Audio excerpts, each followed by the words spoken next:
Hi. Oh, right. Forgot a step. Okay, hold on. Oy, we're still doing things. Ah. Okay.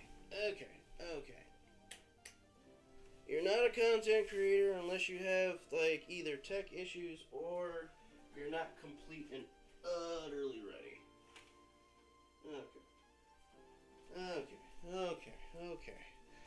Okay, I'm gonna sit down now. That's my headset. I should probably not sit on my headset. That would probably be the last thing that I should do. Alright, what's going on here? What's going on? We got our microphone all as well. Okay. And I am back. Hooray. He is back. We're all back, actually. What's up, you guys?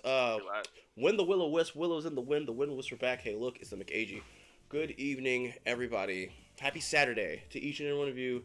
And welcome to our May edition of McAgee3 Meetup, but our very first edition of McAgee3 Meetup, the RUNBACK. We have our returning guest from last month because things just kind of went sideways quite a bit last time he was here, so we're going to put some respect on his name tonight. For those of you who were here before, this will be of no need, there's no introduction needed, but for the rest of you, this is a member of the Blurs and Whiskey podcast. He also has a YouTube channel. He is an expert in comic book related subjects and topics, as well as a connoisseur of a variety of spirits. I am referring to the one, the only, Mr. Petty. How are you doing, sir? Hey, I'm doing great, man. It's great to be back, and it's also great to be back for the first time. Let's just put it that way. Yep. We're going to be playing some Streets of Rage 4. I got raging in the streets. We raging in the streets. The Brothers of Destruction are going to get back together again because things didn't quite go as planned. Whoops. Am I on the right thing? I'm on the wrong thing. Okay. It's all good. It's all good. Let me see here. Go to... I guess we'll do... Blah, blah, blah. So, okay, as I'm sitting here fumbling around, tell us a little bit about yourself. A time. Well, let's see. I go by Mr. Petty mainly because I am a petty person. I like to get the last word. I'm sarcastic as hell. I've always been that way. That's just how I am. My show that you referred to is Blurs and Whiskey. We're black nerds and we drink lots of whiskey. We're live every Sunday, 12 p.m. Eastern, on both Twitch and YouTube. And what are your scheduled times of when you actually post stuff? Because I know you post things weekly. You have actually besides the podcast you guys do every Sunday, you have some other stuff you do on your own channel as well, right? Yes. I have my own YouTube channel, #Camism, KAMSSIM, all one word or two words, whatever you want to do. I mainly just post a lot of comic book stuff right there. I do a character week segment for the Blurs and Whiskey podcast, and I thought, hey, this stuff might do well on YouTube. So I started adding a little bit more production to it, and I post those every Monday around like between 9 or 11. Because they debut on the Blurs and Whiskey show that Sunday, and then I upload them to my own channel around, like I said, 9 or 10 Monday morning. Mm-hmm. I also will be having some more content posted on that page soon. Mm-hmm. Also on Blurs and Whiskey, roughly every Thursday around like between noon to a little bit in the afternoon. Mm-hmm. I do Blurs and Whiskey Thirsty Thursdays, which me and my other fellow co-host Rick Stroh, we pretty much just make weird or crazy or just drinks to show people like, hey, look, this is a drink that y'all can make for parties. Because a lot of people really don't know how to make drinks. I mean, this is stuff that's pretty much instructions and recipes are all over the world, all over the internet. Information's out there, but a lot of people just don't know how to apply it. And so we just show people, this is what you do. This is how we do it. Nice. Dude, what's your PSN? My PSN is you better not quit. The letter U, BETTANOTQUIT.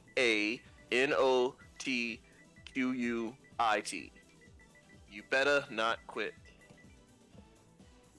All right, there it is. Boop, boop, and then boop. Okay. So yes. Okay. Hopefully you get that invite. I'm already hovering over the tag team partner. All right. What we're about to do. Let's go ahead and get raging in these streets. We about to rage in these streets, you guys. I hope you guys are excited. By the way, you had mentioned the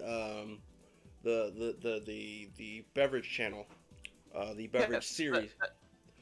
Thirsty Thursdays. It's on Blurs and Whiskey. So I actually did watch one of those episodes that you and Rick did, where I think there was something where you were saying that there was this drink that you add to it where you at first you thought like it would make it taste better, and then when you guys actually applied it, you found it actually tastes worse. Yeah, there's a lot of hit and misses on the show. So, trial by error. We're not experts at all. A lot of people think that, we're trying to claim that we're experts. Like, nah, we're just two dudes that just know how to make drinks. And sometimes experimentation, what's art without taking a chance? What's art without experience or experimentation? So a lot of times we take a chance, and sometimes some flavors just ain't hitting. Like I did one where I normally do ginger beer. So I love hibiscus ginger beer. So I was like, oh, I'm gonna try this with the hibiscus, and I was like, okay, mistakes were made. And then I also, because if I'm not mistaken, this is from the same this is from your same series, but an earlier episode. I think Trey Proper was tasked to crush some ice, and he used a very unique method of trying to break the ice. My man is all Neanderthal, man. He decided to Hulk smash oddly enough, the drinks were Incredible Hulk. So instead of like breaking the ice like in chunks, he just in pieces. He put it in chunks, and then when he realized that he couldn't put that chunk of ice into the cup like normal people, he decided to like palm strike it and just smash the ice and just shove it into the glass. Oh, Lord. And we're all like. And the thing about that show is there's no script. We don't pre-plan anything. We just sit here just like, I wonder what it's like. I haven't gotten the invite, by the way. You have not gotten the invite? I'm going to party. No, it's not there. No, it would be in like your messages or something. Messages? Nope. Hold on. Let me see. It should show me that you're on. I should be able to find you. Okay. Let me make sure I'm on. Hold on, there we go. I think I might have set it to the wrong thing. All right, let's try this again. Got it. There it is. And join. No, but I thought there was another episode. It was a highlight from Blurs and Whiskey where it looked like he was he was a little too excited with trying to manage the ice, so to speak. Two-handing. I think I recall seeing something like that, and it was Yeah, he's like I said. It's like I said. We don't really plan anything on the show. We just do things just off the rip, and we just have some fun with it, and we just like it's just fun. And what ended up happening is you get some organic like interaction between friends, and the chemistry is real. So it's like a lot of the emotions that are happening. There's no playing in there. I was genuinely embarrassed. I was like, oh dear God, like it physically hurt watching him do this. And it's just like like I said, just friends just recording stuff, and we're just being goofy. We just edit together and somehow make it a cohesive episode. Okay. I'm gonna not start off with the Brothers of Destruction yet. I think I'm gonna let's do I'm gonna do my man Adam real quick. Okay, we'll do team 5-0 then. Okay. All right. We'll go with this one. Let's see if I can. Team 5-0. All right, I'm gonna be in blue. Sweet. Team 5-0. We'll let the intro run so we can continue with our conversation. So, for the wonderful folks that weren't here previous, then again, we're just gonna treat this like this is fresh. So we'll just treat this like this fresh. Let's start over, man. Let's just do this fresh, man. Exactly. So why content creation, brother? Why content creation?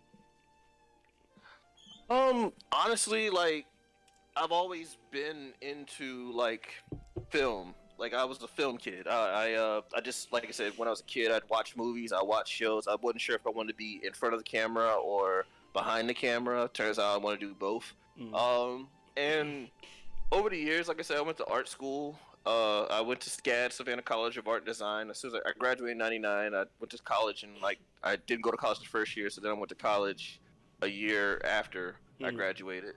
I was in Savannah for about a year doing that stuff. Mm. I majored in sequential art, which is comic books basically, Mm. and Hey, I know a little something about that. yeah. I didn't even know like it was like the name sequential art just kind of made it sound like a lot fancier than it was. Like, you know, when I was a kid, saying that you're an artist, you're like, oh, do you paint? Do you sculpt? I'm like, no, I draw Wolverine. Right. And they're kind of like, oh, that's cool. I'm like, whatever, in your condescending ways. Right. Like I find that interesting when it comes to like if you are in any form of art, like with the person who's like maybe not in the know, they always assume it's like, oh, you know how to do the Mona Lisa, you know how to do Picasso and all that stuff. It's like, nah, man, I draw Pikachu. Yeah. I draw Pikachu.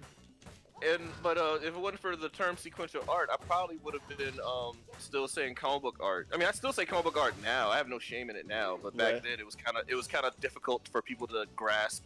Like, oh, what are you doing? I'm like, I'm drawing Cyclops. It's like, oh, okay. I'm like, shut up. Yeah. But yeah, the word sequential art kind of helped me put a better name on it, so that it just sounds better. And then like as a kid, when you say something very like wordy, adults kind of tend to have a bit of like back off, have a little bit more respect for what you do. Right.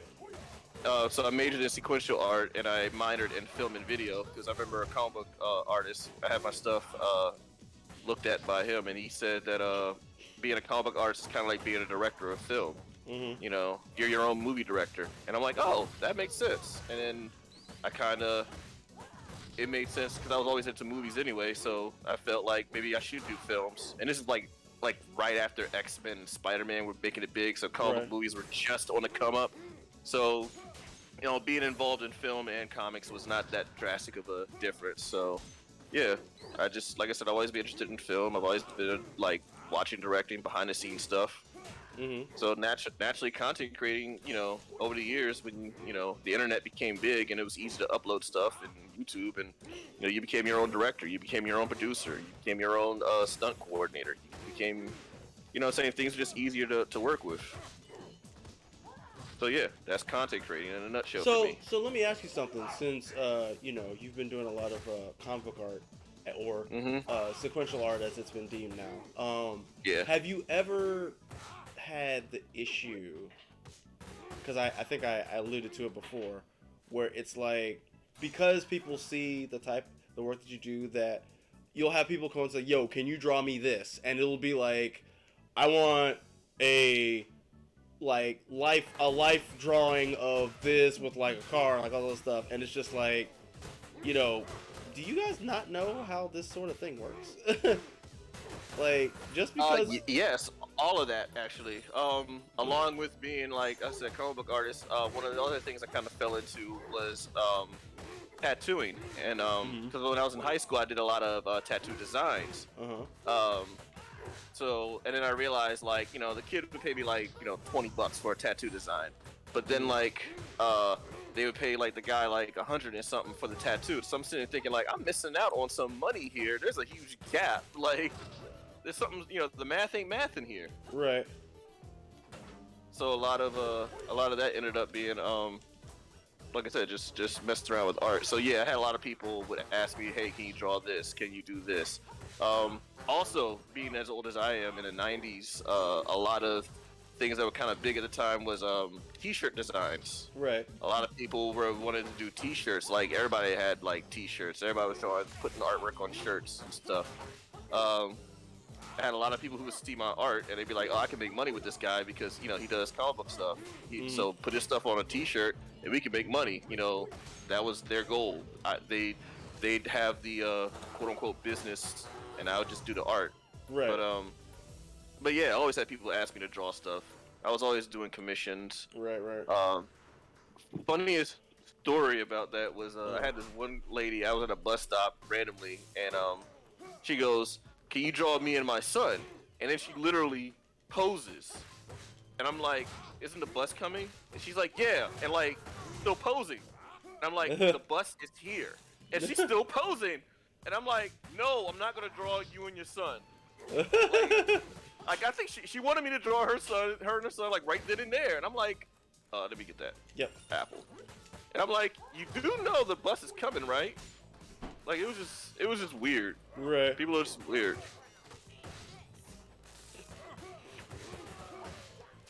Yeah, like for when you do art, like it's like there's this weird expectation, like, oh, you know how to draw basically anything, so you're gonna come here and like we're just gonna just do whatever, like whenever. And the other part of the question that I was actually meaning to ask you about it is, did you ever have an issue with people thinking that your stuff doesn't look like a certain type of like popular art style? Like, for example, I know in the days of Largo, like Dragon Ball Z, it was either you were doing Dragon Ball Z or you were doing the Bugs Bunny stuff, right? So did you ever have any issue where people tried to give you like an ugly look because your style was like neither of those things? Yeah and no. So when I was in high school, manga was like still kind of underground. Yo, I keep thinking you're a boss. I'm trying to punch you. Sorry. That's fine. I am a boss after all. So manga was just becoming a thing. Like when I was in school, like like I said, anime was still underground. It was still like some people still did. I tried to jump out the way. Anyway, I'm still alive. It's alright, turkey's right there if you need it. I'm gonna wait till like I'm almost done. But yeah, so like I said, we had like I said, manga was becoming a thing. Anime was still not popular, but it was still like a subgenre. So those who did watch art was kind of paying attention to what I was doing. But for the most part, Good. there we go. Get the bosses. Dragon Ball Z wasn't nearly as big when I was in high school, so and a lot of people didn't compare my stuff to the Japanese stuff. But I did get a lot of people who were asking things like, why don't I draw like other people in my high school? Like at the time, it was only like, oh, you're not the boss. Sorry. I had a lot of people, compare my art to another artist at school, but for the most part, we didn't get I didn't get dirty looks for not looking like the art. I mean, maybe I didn't look like the X-Men cartoons or Batman cartoons, but for the most part, they didn't really have an art reference to compare my stuff. Nice. Compare my stuff to. Chucking the pipes like this is baseball. I feel like he would say something like this. Yeah, that's how I laid a pipe. Ah! Exactly. Oh gosh. Pipe down. Oh my gosh. Oh jeez. So yeah, man, like I feel you, man, because I used to go through the same thing. Well, rather for me it was different because that's part of my personal story where it's just like because it wasn't Dragon Ball Z, I got a lot of flack, and like my stuff was called like advanced stick figures and whatnot. So it's like I'm glad that you didn't go through anything that was like that, because like though all things considered, I'm pretty sure if anybody tried to come at you sideways like that, you probably would have just put them in their place right away. So Yeah, that too. It was still pretty slick back then. Should I hit start, or is it me or you? I believe it might be me. It's fine. But no, Okay. so how long have you been into comic books? I've been into comic books since literally a kid, like the '80s. My brother got me in my first comic book, which was Transformers comic book. Mm-hmm. From Marvel. I couldn't read, but I knew what pictures were. I knew who Optimus Prime was, so Right. looking at pretty pictures was my thing. But other than that, like I pretty much just stuck with like early X-Men stuff, like X-Men Classics. So I saw like the early '70s X-Men, Mm-hmm. stuff like John Byrne and Chris Claremont stuff, Mm-hmm. which eventually started influencing my art style later on. Mm-hmm. Mm-hmm. But yeah, like all the Marvels. I had like one Superman comic when I was a kid, Mm-hmm. where he was fighting Brainiac. Um, I don't, like I said, I don't really, like I said, most of my early comic books were like stuff that my brother handed me down. Mm-hmm. So is it safe to say that it's because of your brother that you have your comic book niche, as it were, for lack of a better term? I would say that, but I don't want to let him know that because he's twice as arrogant as I am. So Oh. if he finds out that any of my comic book acumen is due to him, he'll try to so he'll be like, oh, I got you this, I did this, it's a weird dynamic between us. Love the guy, but hate the guy. Right. Don't we all? Let's see here. I think it is waiting for you to press the button also, but let me see here. As we're moving forward, in terms of your YouTube channel, you know what? I'll make it a little bit more broad. In terms of Blurs and Whiskey as well as YouTube channel, how tough was it to get it up and running? Well, with Blurs and Whiskey, I wasn't at the beginning of that. That was mainly Trey Proper, and he used to go by Mr. Royal, but he became Weekend Herb. But they pretty much started the whole thing as far as the Blurs and Whiskey. I was just a guest, and then I think I started paying like dues or something to help him out with payments. And then that naturally led me to being, I guess, an investor. So that allowed me, I guess, kind of like a chairman of the board type thing. Like, oh, okay, he's contributing so he can add to the show. Right. So between a guest and a show, and like I said, those early days, I wasn't, my schedule wasn't as flexible. So I couldn't, they originally did want me to be on the show at that time, but like I said, my schedule wasn't as flexible back then, so I didn't have I could be weekly on there with them. So yeah, I would definitely say it was a struggle at the beginning because, like I said, we didn't quite know what was going on, how to work the show, how to get our dynamics going. As a guest, you kind of don't know like how much to talk. Do you talk too much? Do you talk too little? And I've never done a podcast before, so that was kind of like, it was an interesting experience. And we used to do this live at our producer's house. And then eventually, it became easier as my schedule opened up. I was like, you know what? Yeah, now that I'm getting to open our schedule, I can actually now be on the show. And then, oddly enough, the blessing in disguise was, when COVID happened and we couldn't, risk being at people's houses. Yeah, that put like a chink in everybody's plans. Like, well, a little bit, but then we kind of like invested in Zoom, like for like the full, like as a part of our dues and stuff like that. So we all kind of like paid for Zoom, and then let's go up here. No, I don't have we needed the stun gun, but we walked past it. It's all good.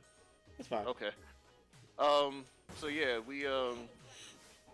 we started like just having Zoom, and then that kind of like helped our dynamic a little bit because we're all very strong voices. So 5 of us, there was no way that all 5 of us could have been in one place like that again. Right. 3 people was always tough. 4 people, sometimes we try to have 4 people. It's like, yeah, we only have so many chairs. People didn't realize this is a living room in an apartment, so we didn't have the full room. but like I said, thanks to Zoom and like I said, the pandemic, we kind of just made it work that way.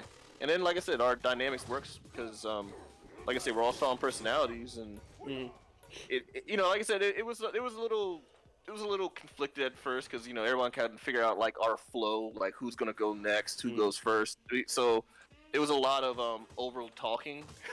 Right. So I feel bad for anyone who like tried to watch the show, like try to listen to the show from an audio perspective, because there's no way they either know who's talking or just hear a bunch of people just talking over themselves. Right. Ida, what's up, buddy? How you doing? Welcome to the stream. Glad you can make it. What up? Let's see here.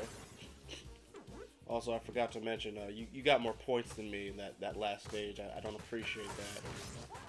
Hey, I been practicing. So I see. Plus, it's Adam. It's Adam Kicker. Oh yeah, Adam is really good in this game. Yeah, like I know, I like him and the Samoan guy. I don't know, like they're both like really great. I don't think I've lost a life yet. Better knock on wood though. You need that. I do. I'm kind of getting beat up just a smidgen. Oh,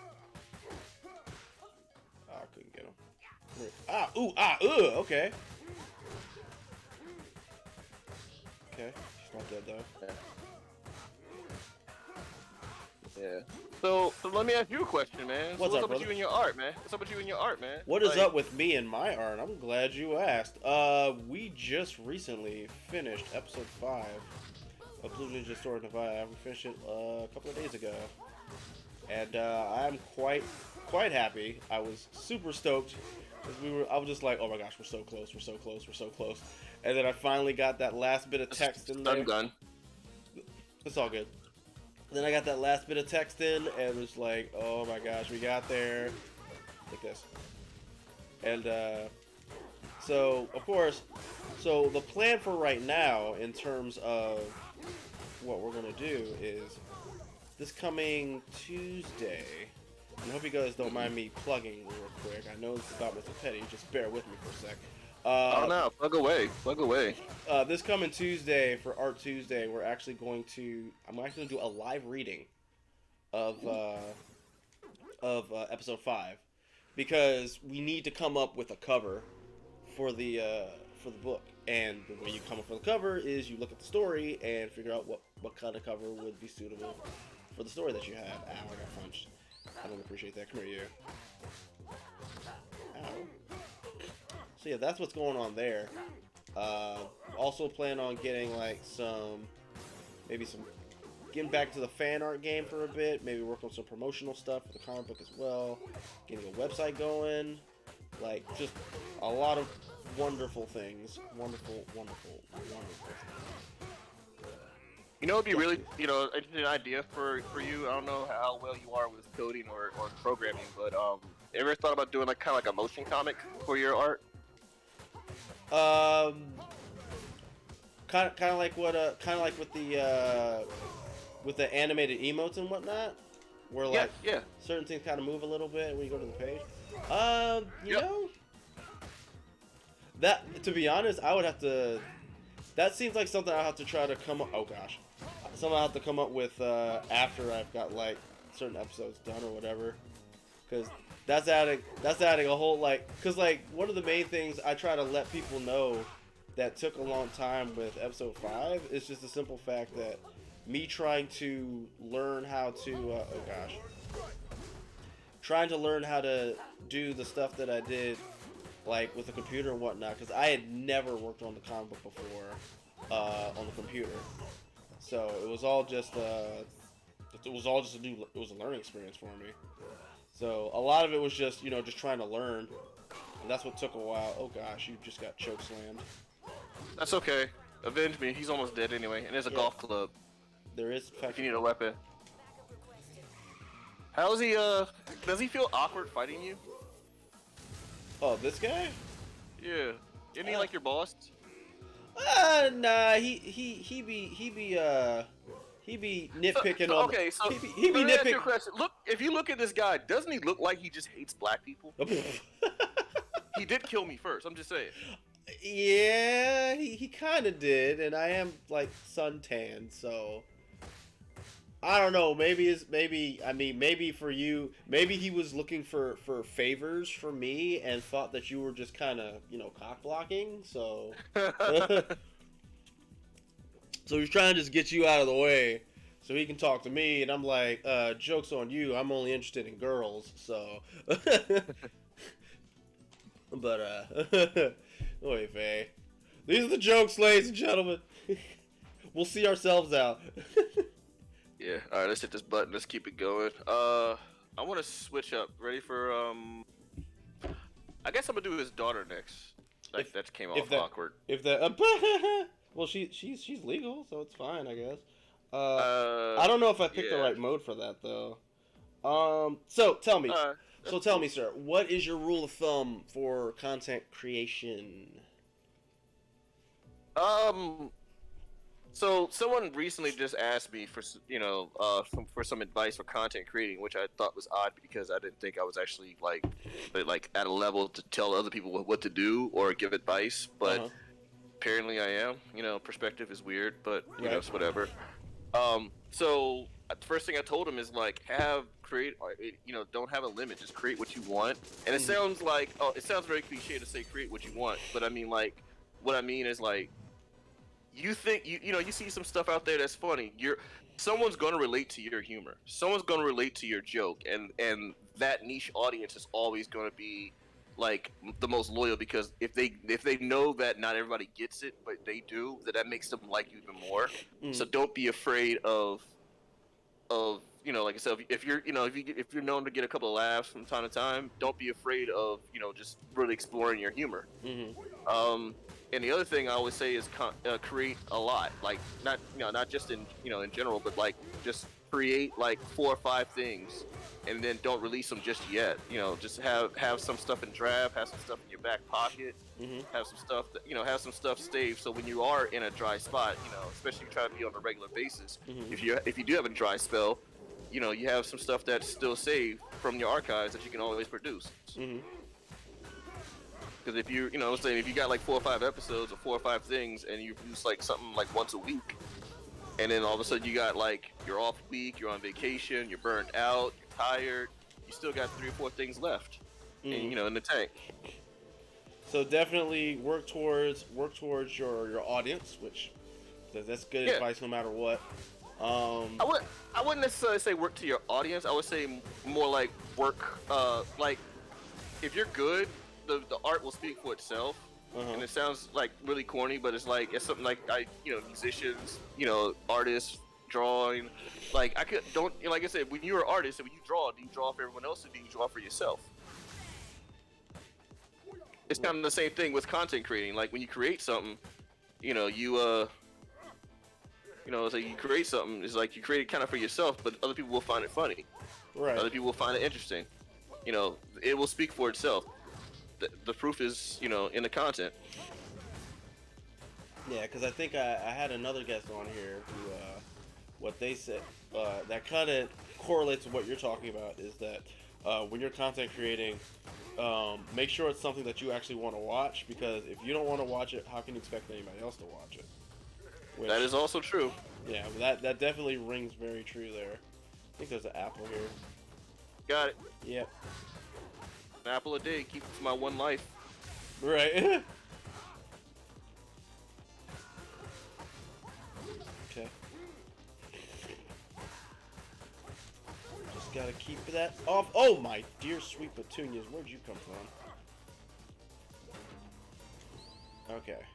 We're both we're leaking pretty hard here. But we're gonna manage. Make it.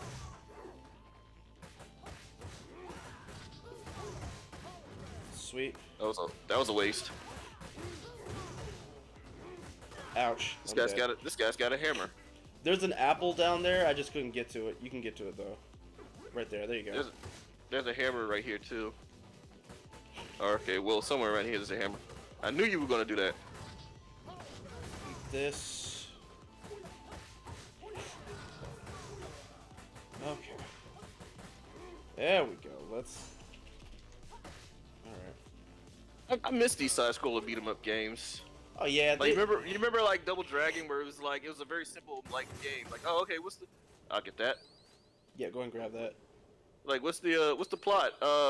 Bad guy punches girlfriend in the stomach, walks 10 levels ahead. Come on, second player, you got this. Right. Yeah, I'm man. like, it's like it was Jimmy Lee, it was Billy's girlfriend. Why is Jimmy even here? Right. Like, you know how much I have to love you to fight a whole city for your girlfriend? Yeah, that's hilarious actually. Bop bop bop bop. Yeah, Like, yo, that is crazy. That's like the game that really just got me into gaming, to be honest. Played that with my godbrother and whatnot in the past. Oh, stop hitting me! Ow! You know you liked it. No, there needs to Oh, be no consent. Yeah, exactly. Where's the consent at? Ooh, now she's getting double teamed. Ha ha ha ha ha ha.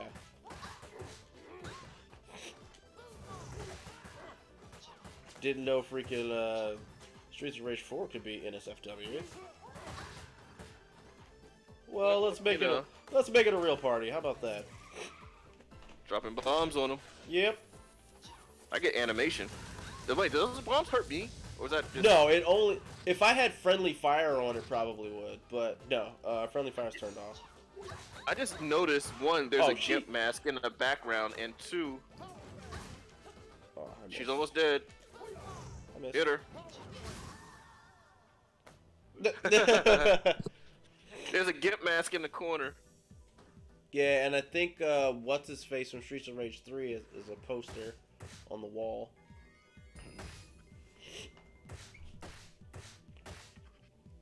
Yeah, I got more points that time. Ha ha ha. No, I also died, so.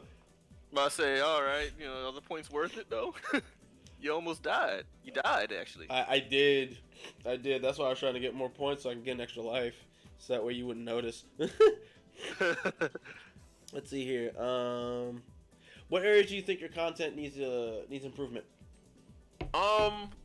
I would always say production, to be honest. Are we still able to character select, or I still got to stick No, with this character? I think I did a story, so we're kind of locked in on these two. You know what? I'm okay. I'm okay with that. Okay. You know, it's cool. Where do I think my content needs more work? Yep.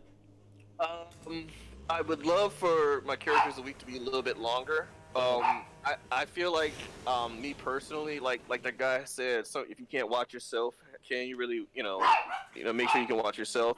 Right. I literally hate the sound of my own voice, Uh-huh. so, there's that. So, if I could change my voice, maybe. Mm-hmm. Well, I mean, they have tools for Audio, that. yeah, they do have stuff for that, yeah. Honestly, like I just need to, like, I don't know, like I feel like the Thirsty Thursday stuff is really good because it's just so like off the cuff, and our dynamic is really great. And I guess got someone to bounce off of. So like maybe like if my online content had more people to bounce off of, maybe. And I guess crap, forgot about that hole there. Consistency is also probably something I would love to work on. If I could just like not work, 5 days a week, maybe Right. 4 days a week, I might be able to content more. Right. If I can get better sleep scheduling, I might not be so tired to not do content. No, wait, I'm still alive. Whew, that was close. I don't know. Maybe if I get one more hour in a day, I might be okay. Right. Yeah, like, cause it's pretty tough, especially when you have a normal 9 to 5 when you're trying to do content creation, cause you got to be able to manage your time and such, and that can be quite difficult. Yeah, I hate that. There was a meme or something that says you're not gonna say 24 hours to Beyonce. I said, yeah, but I don't have her producers. I don't have her management team. I don't have, she has more free time than I do. So, Right. you're gonna need that. Appreciate it.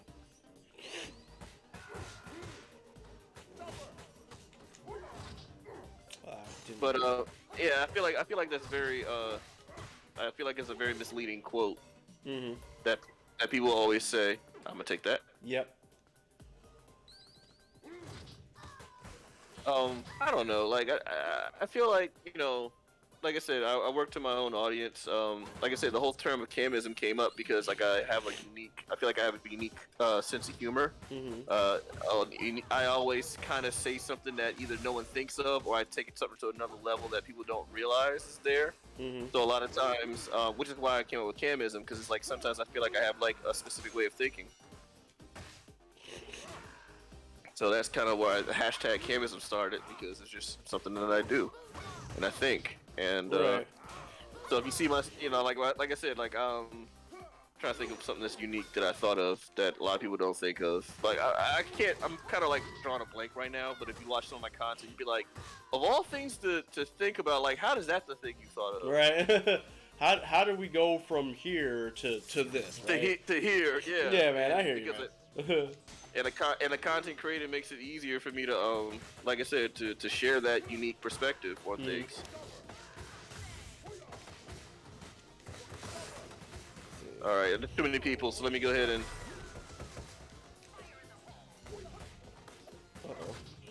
Oh, I love the fact that the bad guys are fighting the cops too. That's cool. Yeah, but they do like no damage, so it's just like.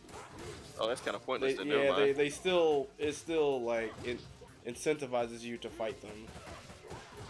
All right, I need this, and we need. Let's see what's here. Come on, let's move it. Look, damn it! Won't let me. Aha. Okay. Trey Proper, what's up, buddy? Ow, I got hit. Trying to say hello to people. Oh, this is great value Sabretooth here. Low budget Blanca? Yeah. See. Oh, okay. Alright, cool. Okay. Stop Wait, it. he just went right past my green fire kick. Okay, I'm just gonna stop using this move because he's just. Yeah, you gotta be careful, cause hey, look at that. See, we ran this dude over. I got the star. Look at that over here. Of course, this game is amazing. Teamwork makes the dream work. I mean, granted, it's not Double Dragon, but hey, you know what? This game. Oh, we got our. I'll get that. I'll get this one. Oh, cool. And I'll grab this. Got it. Of course you would. There we go. The fall damage don't kill us. We're supposed to go. Overdo it, Vega. Oh yeah. So speaking of Trey Proper, Uh-huh. Like I said, he was one of the OG founding members of Blurs and Whiskey. And at the time, like I said, he did want me on the show, but like I said, my time wasn't permitting it. And, I don't half-ass things. If I don't, Right. If I can't commit to it, I can't. I'm a waste of your time, and I don't want to waste people's time. Yeah, I understand. Like, because you wanna be able to put as much effort in it as you actually can, and also to be a benefit to those that you'll be working with. And if you feel that you just won't be able to meet the commitment requirements to do so, like you don't want to. Yeah. What the what? Oh, ew. What? So that's what they. Powerful? So that's what they do when you have the boss as a character. I'm fighting your shadow. I guess so. I've actually seen this. I've actually seen this on the little multiplayer thing that they do. That I've seen people do online, where they could have done like other colors. Mm-hmm. It's just weird. I feel like it's a cheap way. Yeah, get that turkey. I'll get it. Let's go beat them out. Okay, that bounce was weird. Like. Good. All right. Keep her steady, and that was the wrong direction. It's all good. Well, you got 2 stars. Yep. Just waiting for the right time. Okay, my turn. So there's one problem. You missed her. No. I got one. I got one hit. It's fine. It's okay. How you have a whole bomb squad and miss everybody? Maybe they're actually stormtroopers that were shooting. Well, she does kind of look like a stormtrooper. Well, not me. The cops that were shooting. Oh. Okay. See, look. See the stormtrooper. Stop that. What? This She's copying me. Ouch. All right. Okay, Well, I'm gonna die, so I'm going to. Oh, well, that was a waste. No, it's all right. Just hang in there. It's fine. She's almost dead. She's almost dead. She's gunning for me. There we go. See, look at that. You weren't gonna die. You're here with me. You're here with me. It's gonna be fun. Can't wait for the TMNT Shredder's Revenge to drop. We are playing on PS4, and yes, I'm actually very eager and excited for Shredder's Revenge. That game is gonna be amazing. Oh my gosh, it's gonna be amazing. Have you? Not only. Oh, so Trey Proper. Not only am I doing PS4, but I also have the old was it a Quamba tablet? A Quamba fight stick. So I'm playing arcade style. Yeah, freaking. Cam, have you heard about? No, surprisingly, I have not. It is a new Ninja Turtles game with the same mechanics as the arcade games. Only, you know, they gave it more of a, in terms of play style, more of a Scott Pilgrim versus the World type of style and whatnot. And you can play as, of course, you can play as the four turtles, but you can also play as April or Splinter. And it looks pretty awesome, and it pays like huge respect to the 80s cartoon, like in terms of the art style and art direction. Like, it looks so good, man. Like, when you get the chance, I love it. I love it. Yeah, when you get the chance, look that joint up. It's amazing. That's because you don't watch my other shows. My bad. Nah, you're fine, man. You're fine. All right, before we proceed over to the, I never noticed the dudes in the back doing work in the very background. You see them? Yeah, I do. I love NPCs. Even though those are NPCs are supposed to beat up. But anyway, so do you have? It says we're two bosses. So like we're supposed to beat him up. I keep swinging at you. It's fine. We know that if you see me again, I'm gonna be some weird ghost thing, and that's the one you're actually supposed to attack. Like, I was gonna say, I guess the one good thing about it is that it allows you to pick whatever color you want and not have to worry about getting confused with who the boss is and who your partner is. Because the boss is going to be the big, bright, glowy person. Ow, stop hitting me. The dynamics is still kind of off on this game, but that's, you know, like sometimes you're punching the air, you're not punching the right person. Well, yeah, like these versions of brawler games, there's a lot more focus on paying attention to what level of playing you are when you're attacking the other bad guys, because you will just straight up not hit anybody if you're not on the same plane as them. And then the other thing is, depending on what type of attack you're using will also determine if you hit somebody or not. So yeah, please don't hit me. Ouch. I am having quite a tough time trying to safe fall. I cannot safe fall. I'm so bad. Hit him. I got him. Oh. Okay, I got him that time. That was teamwork. I backed him up into you. Exactly. By the way, AG, I don't know if you noticed, but I'm still getting more points than you. So I'm noticing. Oh, okay. So I'll put that out there. Yes, you're making me very sad, but it's fine because, you know, I'm not dead. That's also important. That is true. Oh. And then you fell off the cliff. Well, technically I was knocked off, but that's okay. I was on German suplexer anyway, and Muay Thai clincher. Yeah, get him with the elbows and the boot. I'll grab this even though it's dangerous. Yeah. Oh, you want that money too? I'll grab that even though it's dangerous. It's fine. Just a flesh wound. Whee! Cause I'm gonna grab this and I'll be alive. Hey! I love it when a plan comes together. Come here, you. This guy. This old botch bastard looking dude. So speaking of Ninja Turtles, though, have you picked up the comic, The Last Ronin? I have not. I'm actually very interested in the last one. Yo, we rocked their dome. Oh, we couldn't get the apple. Smallpox, what's up? How you doing? What's up, Mace? What's up, Mace? Yes. So, The Last Ronin is a Ninja Turtles comic, based in like the far off future where one of the last surviving turtles is trying to get his final revenge on the Shredder. Yeah, like But I trust you've read that. Like, what? How is that? I've always been actually quite it's interested in it.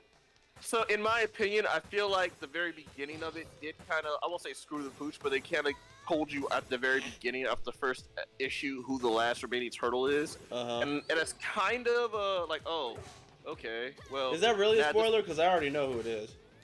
well, I mean, in case anyone ever decides to read it, I don't want to spoil it right now for them. Okay. But they did kind of like tell you at the beginning like who this like last turtle was, and I was kind of like, oh, well, this kind of, at first you're thinking like there's no point of even reading the rest of the story, but you know they still do a pretty good job of keeping you interested in the story. Like what happened, like what are they dealing with now? What's how's the last remaining turtle? Is he going to get his revenge for his brothers? You know Right.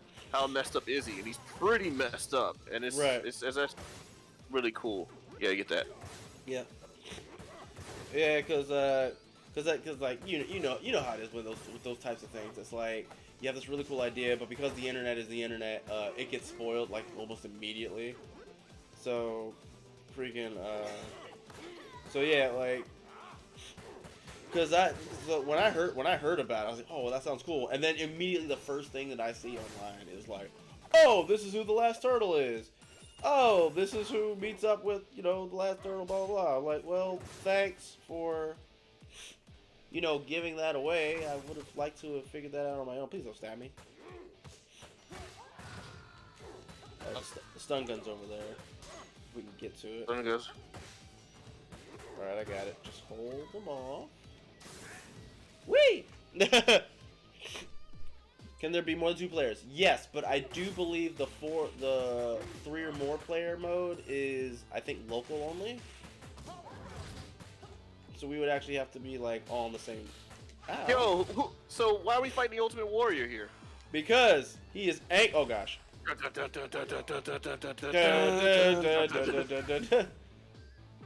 remember like the funniest thing I thought about is like, yo, why is the Ultimate Warrior like if Rob Liefeld's character came to real life? I miss those 80s promos. Right. Like it was pretty much steroids and cocaine. Right. I've been living in the danger zone. Dream always rises to the top. Good job. Don't die. I got bopped. It's all good though, because you actually don't lose a life if you die there.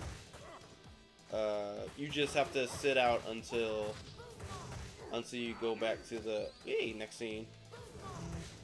Jump kick. Okay, getting a little bit better with my. Jumped over her. Good. Yo, you gotta be careful with these biker women, because they have this weird like spinning pile driver move. Mm-hmm. You can't escape it. Yeah, that's why you just gotta.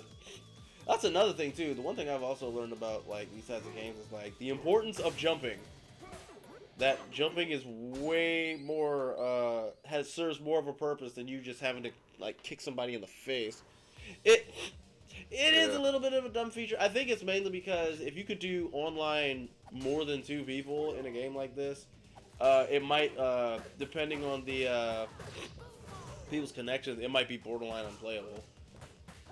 You know what's funny about this dude? I always laugh every time I see him. It's like, oh, if Tom Selleck knew martial arts, like Magna PI with Taekwondo. He's dressed like Magna PI. No, he looks like Magna PI, but he's dressed like Van Damme from I think it's Kickboxer. Yeah. Where he's doing that weird dancing in a bar move. We blew up a few of the bikes. And I'm blowing up some more. Let's do it. I don't care. Look at him getting all mad because he has no rhythm. I'm gonna grab this apple here because that was funny. Here, I need some backup here. Oh. Cool. I'm gonna grab that, even though you need it more. That's okay. I have this. That's Don Flamingo, dude. That's okay. Hey, I'm gonna hit him with one more. Ow. I think he might have had super armor there. Come here, you. Got an apple? Yeah. Alright, good thing I used it. Ugh. That's it. Avenge me! I'll do what I can. Ow! Ow! Okay. I got punched. Come here, you. I'm gonna do this. There we go. There we go. So people in the comments, y'all got, or viewers, y'all got any questions for us? Yeah, you got any questions for Mr. Petty? My man is out here. He's doing the daggone thing. He's been always doing the daggone thing. Bro, I don't know if we covered this or not. Did you have any big progress? Progress? Projects? Do you have any big projects coming up in the not too distant future? Actually, yes. I am. So one of the things that even though like I'm not, I'm part of the production team of Blurs and Whiskey, which means me and my friend, off-camera guy, we co-own a production company called Fighting Spirit Media. Yes. Have the LLC and everything. Nice. So one of the things that we're working on is like I've all like I said, I've always been like self-publishing when it comes to my comics. So one of the things I'm working on is a comic book series. Oh, okay. And it's nothing drastic about it. What I'm doing is after my I had a bad injury about like a little over a year ago with my elbow. So me and drawing aren't really on good terms right now. Oh, no. Sort. Yeah, it's like was it really bad, or I mean, are you okay? So nerves are actually pretty good. So eventually, after rehab, I might be able to finish. I might be able to draw without pain. But one of the things that is the issue right now is muscle atrophy, and so it was a bad break and a dislocated elbow. Oh God. Double fracture and a dislocated elbow. And funny thing about the American healthcare system, yeah, you need that more than me. I'm over here like my arm is dangling, practically in its skin, dangling, and I'm over here like, I'm still in shock, but I'm over here like, I can walk this off. I can pop this back in. I don't need to pay for an ambulance. Oh boy. I'm literally contemplating like, should I pop this back in and and wrap it up in a towel? Should I, call Uber? I'm pretty sure Uber would be cheaper than the ambulance. So it's right. like, so eventually, like, the neighbors saw what's going on, and they came over and gave me a beer, a chicken wing, and I just called the ambulance from there. So yeah, that's American healthcare in a nutshell. But you have to contemplate, what's the next step. So do you call the buddy from the bar to bring the car? Or do you I'm over here like, yeah. So but yeah, it's muscle atrophy and stuff like that. So a lot of the muscles and nerves aren't. I had to basically relearn how to hold a pencil in a way, so that so my hand would get used to drawing, not just drawing, but for long periods of time. So yeah. Long story short, like I said, I don't draw as much as I used to. So what I'm doing is I been kind of employing friends to draw. Okay. And one of the things that we're doing is I'll have them like either we'll come up with a one-off character, or they have like a character they're not really thinking about much about, like a throwaway character that they're not really messing with, that they don't really have any plans for, and I'll just we'll create a story right then and there, and it'll be just a one-off story about it, like kind of like Amazing Tales or something, like something weird like that, like Strange Tales or Amazing Tales or something like that, a one and done fanzine type story. And we're planning on for from Fighting Spirit Media, like releasing like 1 or 2 every quarter, so we can sell them at conventions and stuff. And that's pretty much the only project I'm working on. We do have a couple of stories lined up for it. So me and my only other friend who did agree to it so far, we got a story in works about stuff like that. So what exactly does the story entail? Are you at liberty to say? Well, let's see how many people are online right now. Oh, I got a question. Where did I get the name Mr. Petty? Yes, I've never seen this weapon before. So yeah, it's great. I love it. You can actually throw it too, and boom, it blows up. So one of the stories I'm working on is a kid who was born a zombie. His mom was bitten by a zombie, but the body was still left unravaged, so he was kind of born still, but he's a zombie. Yeah, I'm gonna get that apple. Yeah, do what you can. I'll see if I can hold him off. Damn it, missed him. Be careful. Yeah, so hey, there's an apple here for you if you need it. Let's see. So he was born a zombie. So he's the protagonist of the story. The antagonists are actually humans. How they literally like have hatred and fear and pick on and harass the zombies. And basically, long story short, he's kind of like a Che Guevara but for zombies. Oh, nice. Okay. That's one of the stories we're working on. So to answer your question, Mr. Proper, how did I get the name Mr. Petty? As I stated before, I am a unique thinking individual. I am sarcastic. I always get the last word. Smallpox, thank you for the follow. Love to appreciate it for that. Thank you. One of the things that I'm also known for is like, even if I don't get the last word, I get the better word sometimes. Like I'll say, you'll say something and I'll kind of like, even if it's offhanded comment, like I kind of managed to cut deep.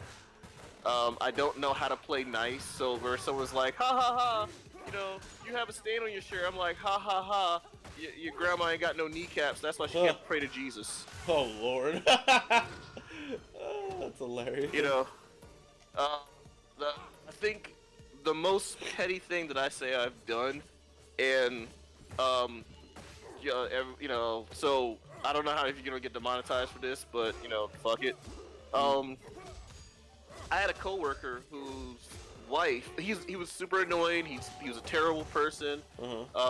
It just didn't work well. Like he made life harder for everybody. I had to work twice as hard because of people like him. So we didn't really get along.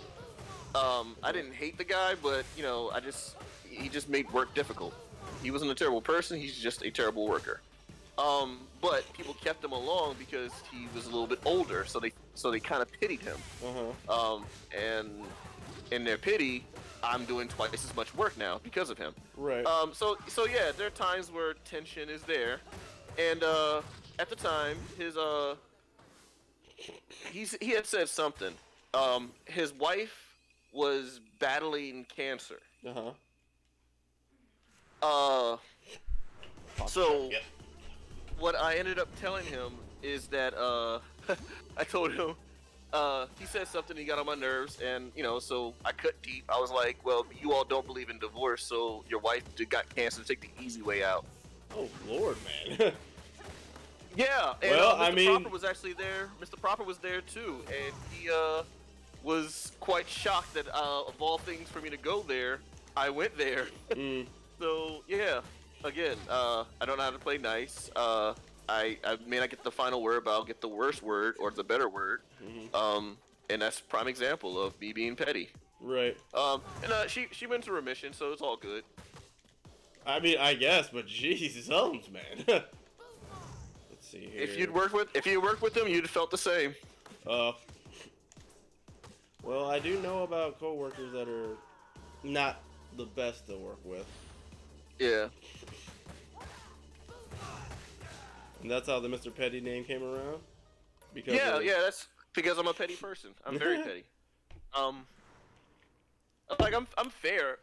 Thing about me and my pettiness is I don't just outright become petty. I'm petty in response to something. Right. So like, I bring the gun to the knife fight when it comes to verbal and being petty. So like, I just don't outright just be petty or saying stuff just to say stuff. Like that's not my style.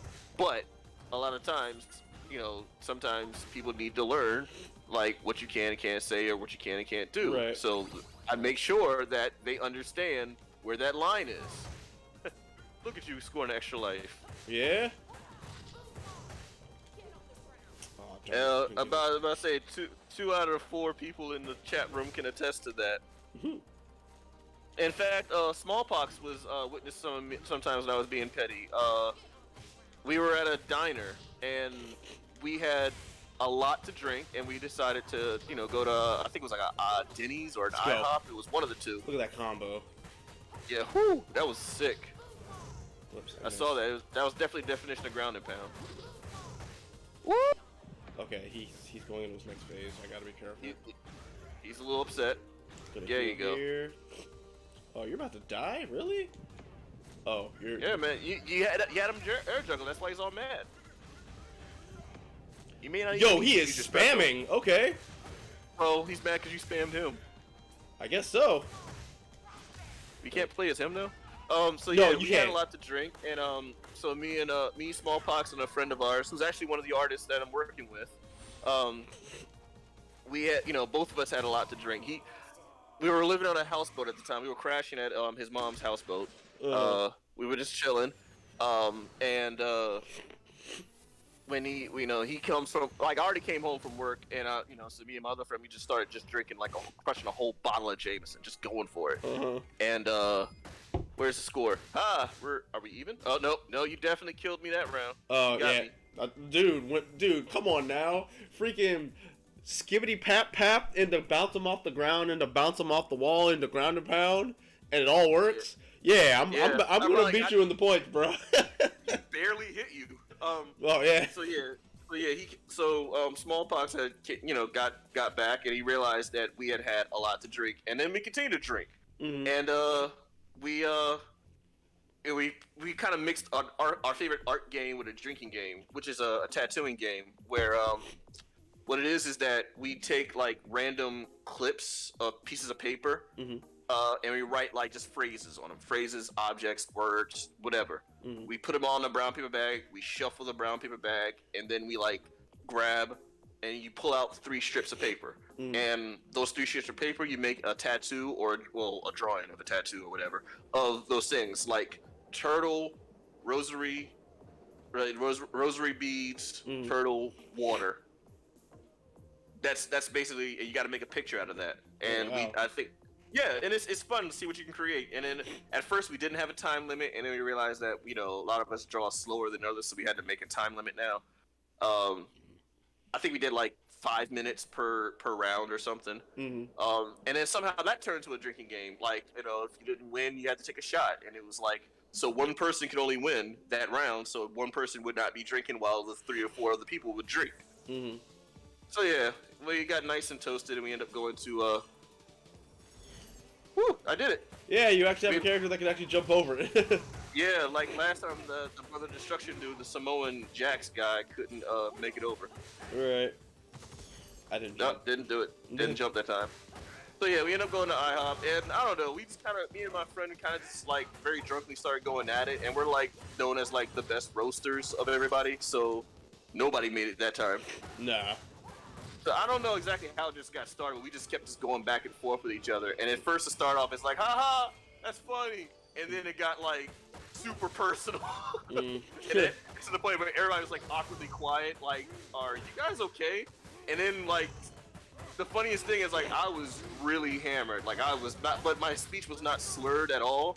But my posture was like, I was slumped over. There's actually a picture of me hanging over Smallpox's shoulder, like just like I couldn't maintain a posture to stand up, but like I'm literally like leaning while still talking like complete, clear, and precise English as I'm just roasting my friend, because we just went back and forth. It was just crazy. And then it's like when we saw the footage back and forth, we both looked at each other and we're like, I'm not apologizing. He's like, neither am I.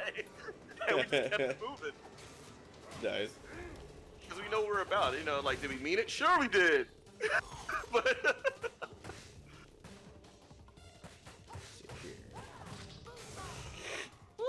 love it.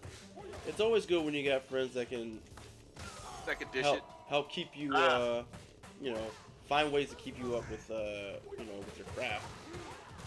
Yeah. Oh, look, it's me again.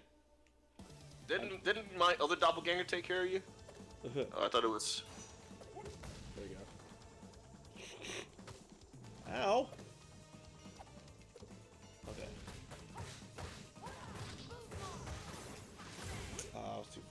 need to grab that, or I'm going to die. No, you're not. Oh, you did. Never mind. Too late. Grenade! Sorry. Couldn't jump in time. Grenade. No, you gotta grab it and throw it. Pop, pop, pop, pop. Couldn't get it. I thought I had a pop. Uh-oh.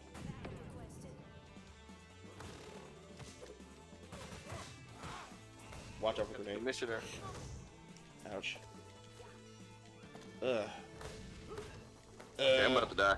So in the meantime, what I'm gonna do? I need to do that, so I got blown up anyway. It's fine, I guess. We'll just accept it. I'm gonna shoot off another one because you're in my line of sight. This should work. That's okay. Or it could just completely miss, and then I'm sad. Uh-oh. That's okay. She's almost dead. Oh, darn it. That is not what I wanted. Let's go. Let's go! Let's go! Get up off me! Get up off me! Don't mess with Estelle. Estelle is just the goat. Any more questions from chat? Oh, actually, it's on and popping. I have a special question that I don't know if I got around to asking you this. Let's go for it.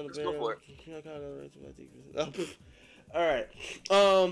So, Mr. Petty, because you are an expert in comic book paraphernalia and stories and such. So my question for you is, what would be your ideal comic book character dream match? Dream match. Yes. I am a fan of.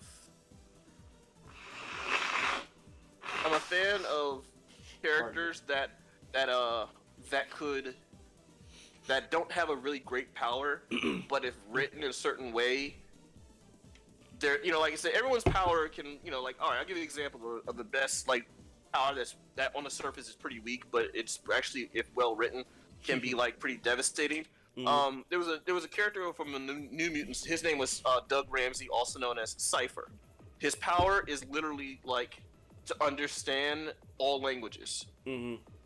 And what he did is he originally, like, whose original writer just said, oh, so he has a mutant ability to, like, someone speaks Japanese, he understands Japanese. Like, that's it. Like, mm-hmm. he understands all languages. And this is also in the 80s, so what he ended up doing is he became, like, a computer hacker because, he could speak in binary, mm-hmm. he's computer talk, blah, blah, blah, Mm-hmm. He got, and ironically, he was killed in the 80s. He just got shot. That was it. Like, his weakness was bullets. Oh, geez. So what ended up happening is, of course, in comics, no one stays dead except for, like, Uncle Ben now. Right. So what ended up happening is when he was resurrected, one of his updated abilities is he can read body language too. So that incorporated into his fighting ability. So now he can understand when people are about to attack, how to read people when they're about to, throw a punch and then intercept it. Meet these. Yeah, they're like if I'm in the middle of punching them, get out the way. But yeah, so I feel like written well, he's a good character. So I would say someone like him versus I'm trying to think who would be a good, like, weak character on the surface, but it's like realistically he can actually, I don't know. Mr. Proper, you seem to have an issue with he said too bad Uncle Ben's a mutant. Since Mr. Proper has an issue with my comic book knowledge, who do you suggest would be a good matchup against, say, Sir Doug Ramsey, aka Cypher? AKA Cypher. So your so your dream match would be some basically a universal linguist versus insert person here. Yeah, because I feel like, like I said, he can, like, realistically, his mutant ability, he can beat Batman. Because he can read his attacks. Mm-hmm. So, and plus, you know, like I said, he can, and like I said, he can decipher body language and stuff like that. So he can read all of his attacks. So Batman, unless Batman is faster than he wants to be, you know, it wouldn't work out. Mm-hmm. Gotta love Batman slander. Well, yeah, because everybody keeps. It's a meme now where it's like Batman gets prep time. He beats basically everybody. Yeah. I remember I did a matchup on TikTok where I was like, you know, Daredevil versus Batman, and I was like, off the rip, like just like 1-on-1, like just randomly like showing up in an alley, and they just happened to cross paths. My money would be on Daredevil, because of his spatial awareness, his sonar senses, and his reflexes is better than a lot of people's. Like as a guy who's like practically a ninja, like that spatial awareness and of his surrounding and his sonar is practically what like most martial artists would hope to achieve. So I believe off the break he could beat someone like Batman. But say if Batman knew who Daredevil was and knew what his abilities was and his weakness, if he had a prep time, he would be able to beat Daredevil. And I'm not saying that as like a cop out for Batman, but like the truth is, if Batman knew what Daredevil's powers are, he could analyze them and he'd be like, "Oh, okay, so this is what he needs to." Yeah, you need that more. No, you need it. I have a life. Okay. That came out kind of strange, but no, you don't. No, you don't. I got uppercut. So Mr. Proper says leech from the Morlocks. That is actually a pretty good one, especially since his power, I believe, is to. No, that's Artie. Artie's the one who can whose powers would just nullify people's powers. No, that's Leech. Leech does that too. Leech negates mutant abilities. Oh, there's somebody over there. Yeah, I'm like, that's unfair. You know what else is unfair? The fact that my grenade took like 5 weeks to explode. My man was like, "Oh, that's a grenade. I'm just gonna very casually walk away from it." All right, here's this. There's a lot of golden chickens here. Yes, there is. But you know what? We gotta fight this guy.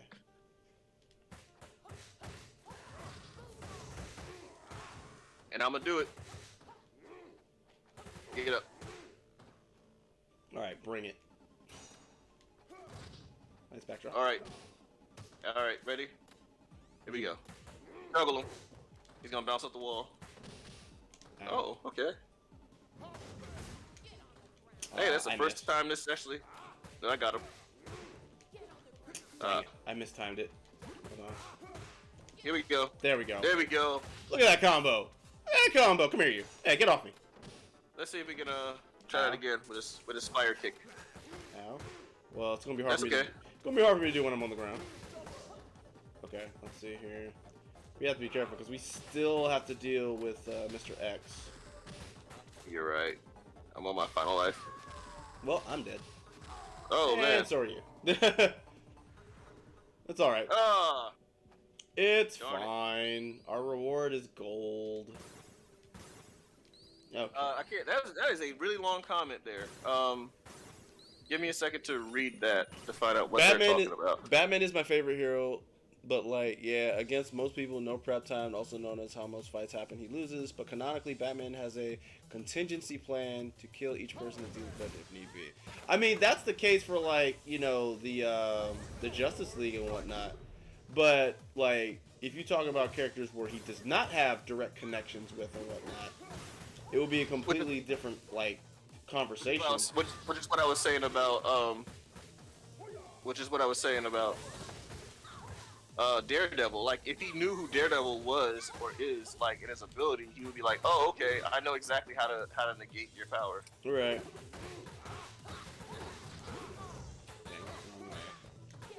Come here, you. Oh, that's bad. I can't get away. Good thing I didn't need to. Don't hit me, please. Okay. We gonna grab turkey because we kind of hurting. We kind of hurting a little bit. Bayo and Rhea. Since I mentioned the name Rhea, what do you think of Rhea Ripley being with Edge?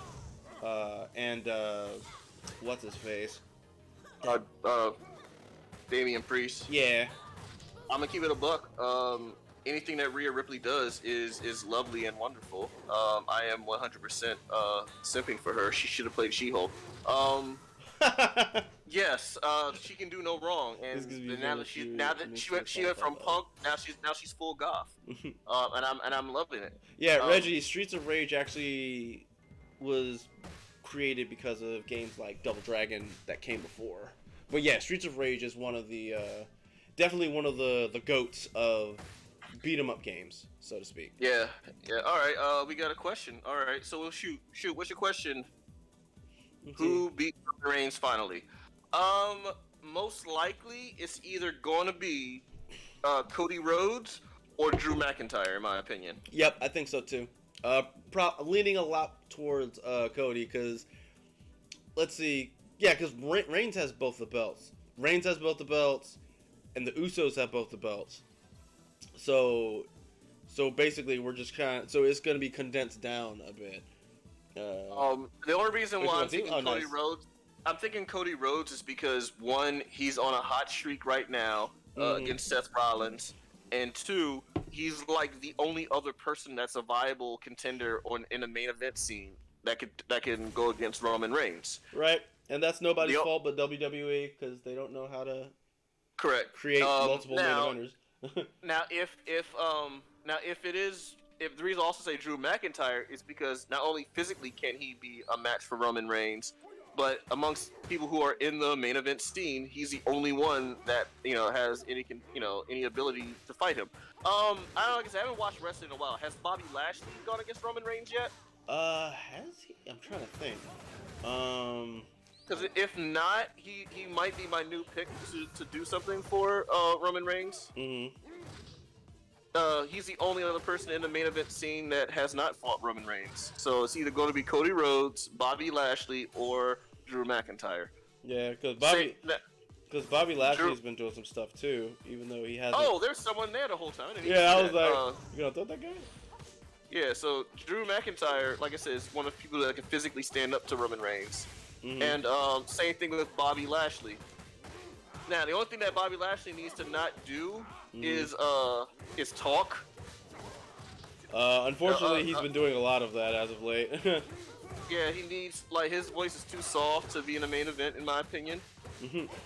Actually, funnily enough, Pepperjack has actually mentioned that she can't buy Bobby Lashley as anything other than a face because he has a smiley type of face. Like, even when he looks like he's trying to be mean, he looks like he just needs to use the bathroom. Yeah, he does. Like, his mean face is actually pretty hilarious. Mm-hmm. But his soft voice always makes me laugh, but then also he's one of the people that, his voice is so soft, but I'm gonna say that from a distance because his forearm alone is bigger than my waist. Yeah, so. It's like the same thing with, Mike Tyson. Like, he has a very high-pitched voice, but it's like, are you gonna tell that to him to his face? You can if you want. I don't recommend it. Cause yeah, we saw what happened on the bus. I'm sorry, on a plane. Like, Mike Tyson is not that guy to do that to. Right. Oh crud! I think I'm getting us confused. Whoops. Oh my gosh. Stupid counter. Oh, nice answer to the counter. Saw it coming. Yeah, I'm glad you saw it coming. Get off me. That's cool. That's cool.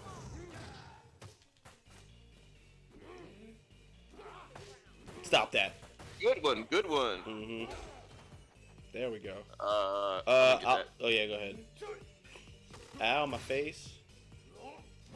Oh, my face again.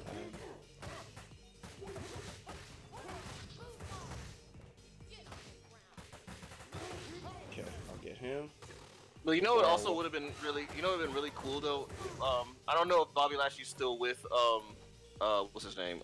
MVP. Nah, but if there was, go ahead. But I say because if he was still with MVP, I could imagine Paul Heyman and MVP advocate versus advocate matchup would be really freaking awesome. I think unfortunately, they had an opportunity to do that, but they kind of let that pass because they did have Bobby Lashley take on Brock Lesnar, and I do believe that not MVP, but Paul Heyman was still advocating for Brock at the time, but it didn't pan out. Like I guess they didn't see what we saw, so it was like, well, sadness. Ow, my face. Give how badly Cody hated to start. That's my one weakness. Yeah, bullets. How did you know? That was my one weakness. Get them out of here. Now their weakness is being thrown out of a window.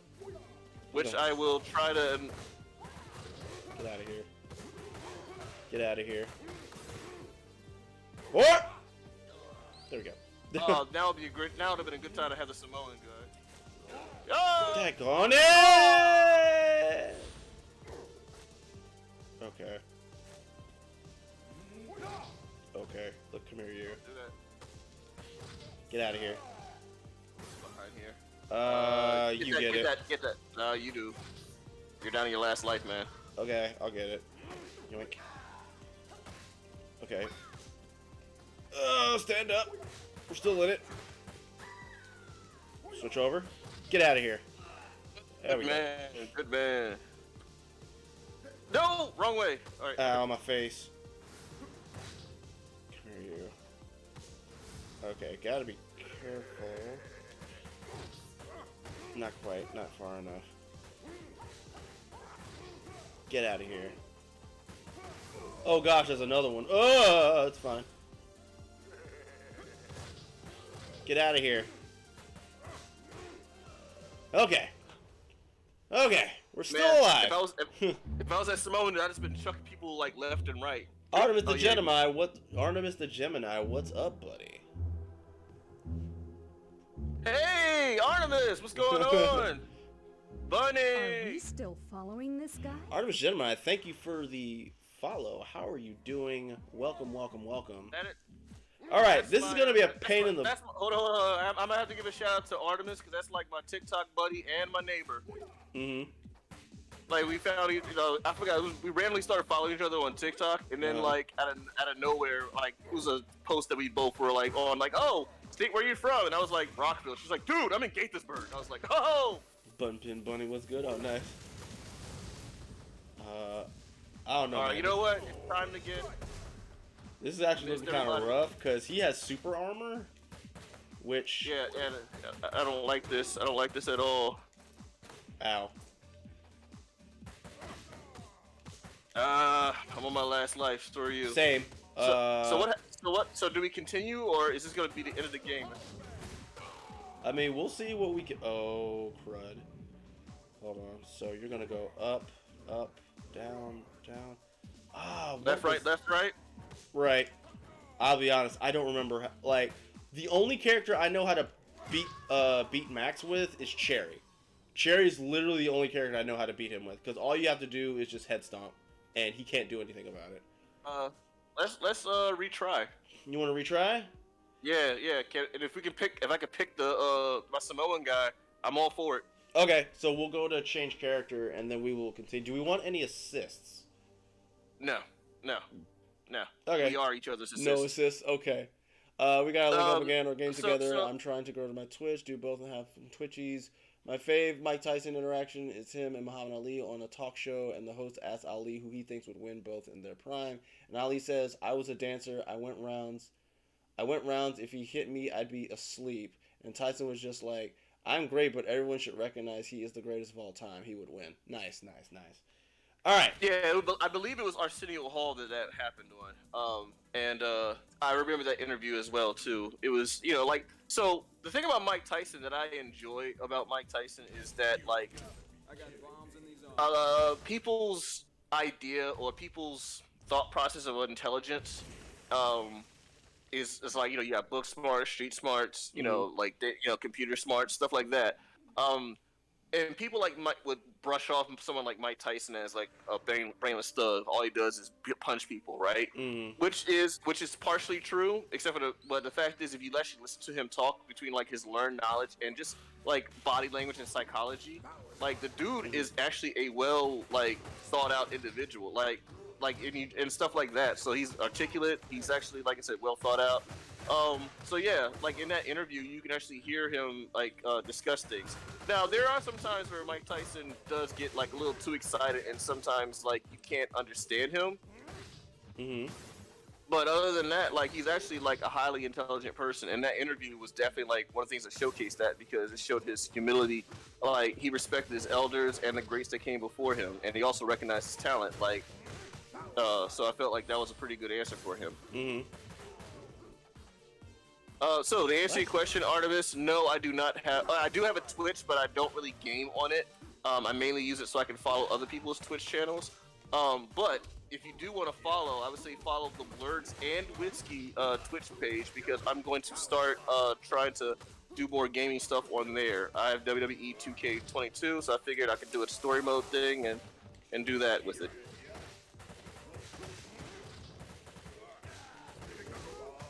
Okay. Out here. I'm the big Samoan I'm the big Samoan guy.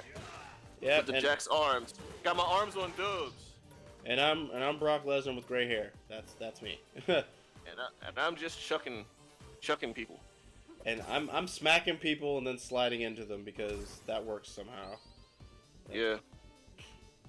There's a lot of beef on the screen. There is a whole lot of beef phrasing, but big meaty men slapping me. Vince McMahon loves big sweaty man. Vince McMahon likes big sweaty man. Vince McMahon likes big sweaty man. Me. Oh, thank you, because I was about to eat that counter, and it was not going to be a balanced breakfast, not even a little. Ow. Eat that. Stop it. Okay, come here, you. Hey, you, I didn't say for you to... Dang it, stop. Oh, the meeting of the minds. Let's go. Drop kick. Stop that. Oh, you get armor off of that? Well, that's not fun. Drop kick. Drop kick. Okay, down. Okay, look here, you. There we go. Dead. Hey, there we go. Let's keep it moving. We should do a stream. At some point, we just gotta work out what the game's gonna be. Just gotta reach out within the communication lines, and then we'll just figure it out from there. All right. That's what it's all about. It's all about the community. It's all about the community. It's all about the game and how you play it. All about control and if you can take it. Yes. It's all about debts and if you can pay it. It's all about paying who's gonna make it. Hey, I remembered. I am awful with lyrics. Pepperjack will tell you. Pepperjack's probably very mad at me right now because I told her the wrong lyrics for that song, and then she thought it was the right lyrics, and then she tried to share that with some other people, and it didn't go very well. Well, rule number 1, don't trust Mike. I mean, yeah, if you're playing Magic, don't trust me. I will only give you the right information that will help you for like a moment, but then ultimately, I will be the one that will have the advantage. Alright, do the fight. Phrasing. Ow. I'm fine. This is why I love this guy. Oh. Come here, you. There's no window. It's fine. He's dead. Oh, my man is... Oh, you got... That's okay. Okay. Get him out of here. Ow, my face. It's okay. Flesh wound. Bye! I thought it was out the way. Ah, I can't reach you. Ah! Alright. Get out. Oh, you're too fat. I swing No, too he's soon. not. Yeah, get him out of here.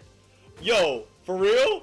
I knocked him out of the daggone elevator and then you caught him to do Meeting of the Minds so he wouldn't fall out. That was crazy. But alright, how are we gonna do this? How are we gonna fight you? That's the thing. I don't know. We can't grab him, and Can we not? No, we can't. And he has super armor, so it's like, I think the Well, only. I got a pipe. All right. So... Best thing to do is to try to do moves that are elusive, but we still get damage on them. I think that's the best thing. So run and gun. Yep, that might be. Ouch. I am dead. Get, Okay. well then I should, okay. Ouch. Oh, that's not good. Ah! I got grabbed. Oh, wow, okay. Okay, Ooh. I'm gonna grab this apple. He's actually missed! He's actually behind you. Damn it, you're not him. I am not. Honda. Need to jump. I didn't jump. I'll do this. Okay. Just gotta lay into him. Okay.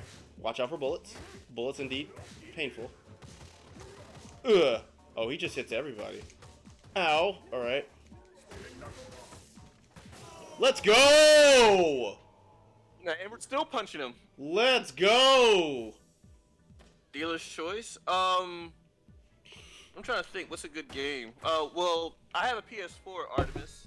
I believe that, I don't trust him at all when it comes to wrestling and intro lyrics. I've learned my lesson and never been so embarrassed. Hey, Pepper Jack. Hey, Pepper Jack, there was a time where we were misquoting lyrics on purpose, and I remember Sheamus's intro was too many limes.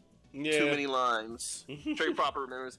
Because he used to always get very mad when we would always scream out, especially when Sheamus was like really popular in the early 2000s, like 2009.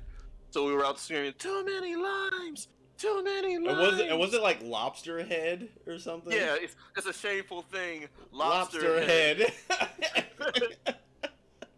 Oh my gosh. Oh, the comedy. Oh my gosh, the comedy. Brother, activate device. What is this, Scott Pilgrim? I think so. Last I Hello, checked. my friend. So yeah, Artemis, I have a PS4 and a PC. So if you want to do something on Twitch and Steam, we can try and work something out there. Mm-hmm. I also have Nintendo Switch. I don't know if that means anything to her. Yeah, it means a lot to a lot of people that I know. Well, I mean, she's trying to duo stream, so you know she wants to cross streams. She wants to cross the streams. Aren't you supposed to not cross the streams though? I do what I want. I guess. Don't judge me. Do what I want. Oh my gosh.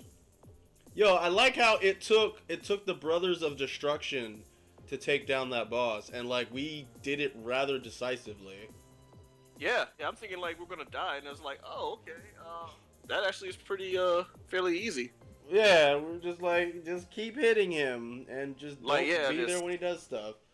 Yeah, and now that we don't have that level, we have to jump. We should be good, actually. Right, that level is behind us.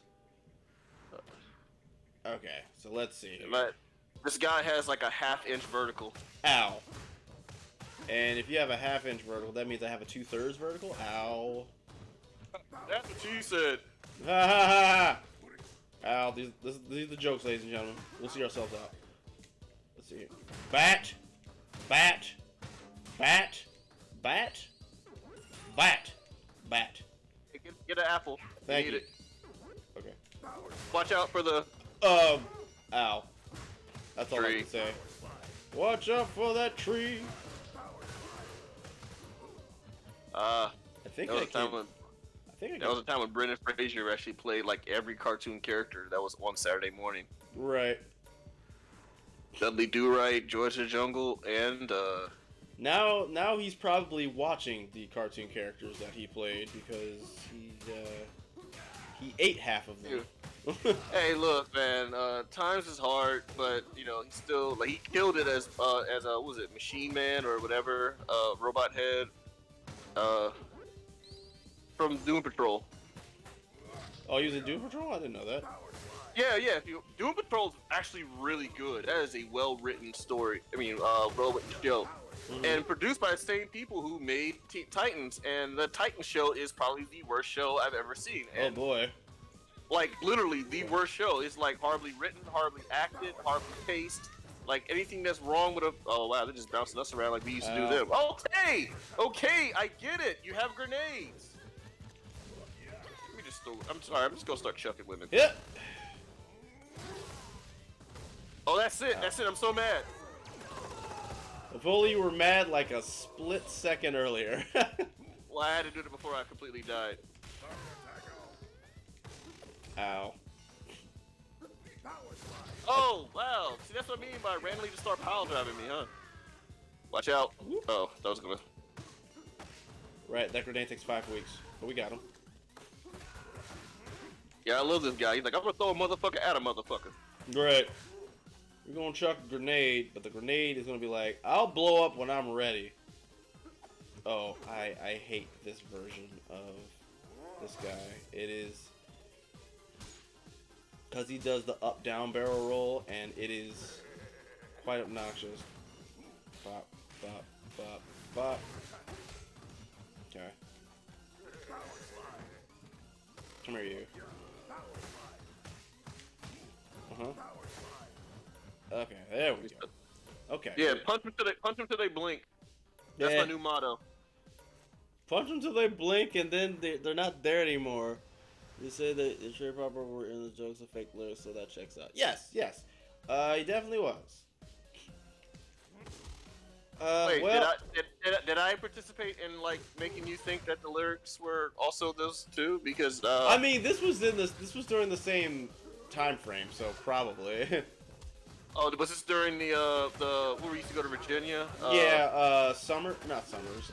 Was it Summers? No, it was summer. It started off as Bailey's and then became it was Summers then Bailey's, but it was all in Virginia. Oh my gosh, this combo. And he got broke because we got hit. It's fine. Nice. Watch out for the... Yeah. Okay, wait for that to stop swinging. Wait, stop. Not gonna take a chance. Okay. Okay, I'm gonna grab the money. You grab the I'll get the app. It's probably a turkey right there. Go ahead. Go for it. I will grab this money. And I will hit these people with a hammer. I I wasn't in that path. Whatever, man.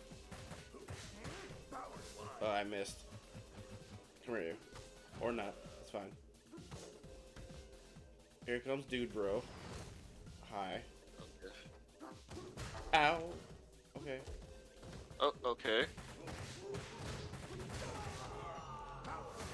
Well, this is about to be an issue. Ouch. You'll be alright. You'll be alright. Apple, apple, apple. Apple. Ah, get away from me. Get off. Suplex is an apple. Woo! Yo, that star power. Okay, Triple H. Yep. I am the game. And yeah, I just buried his career. All right, cool. Got there. All right. Can we salvage this? I know who the boss is. I don't know if I'll be able to.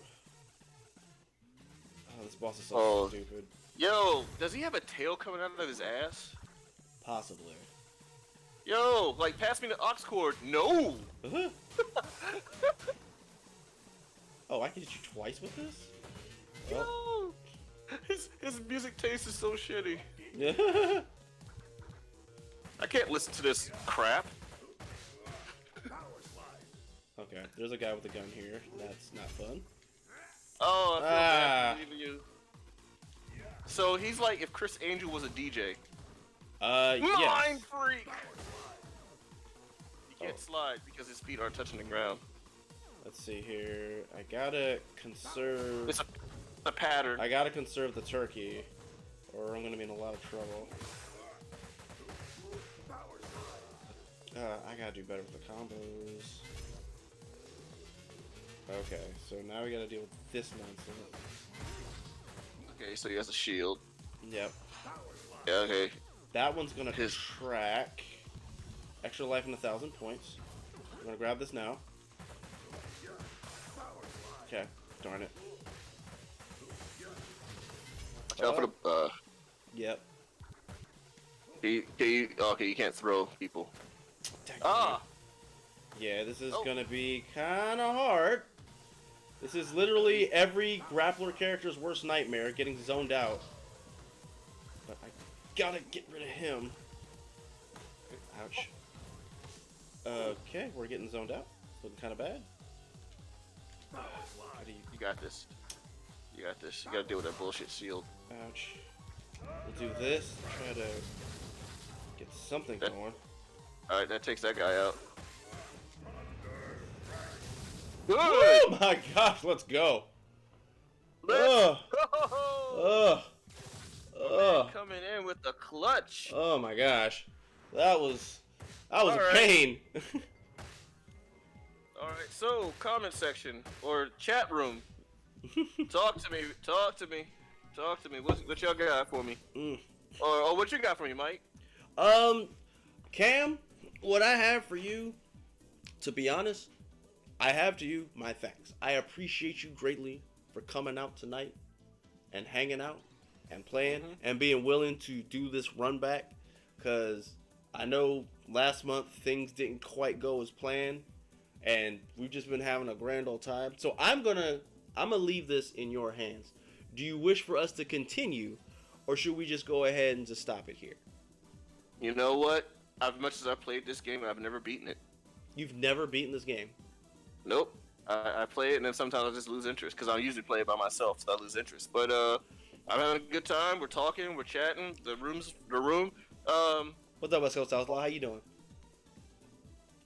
I'm too high to give an opinion. I have high thoughts. Is for you is what I have. Okay. All right. Well, I appreciate you letting me rant about my art school dropout days. Content creating. Having interesting opinions and outtakes on stuff. But yeah. Shoot. I really don't. Like I said, I work off the cuff or stuff. I mean, I can continue to tell you more about art stories. I can tell you about some tattoo stories. When I used to be I was a tattoo apprentice for a while too. That was actually let's see. Was I still in school then? No, actually, it was kind of like the tail end of our school years, where I in college, where I was a tattoo apprentice. That was very short-lived. I love the rants.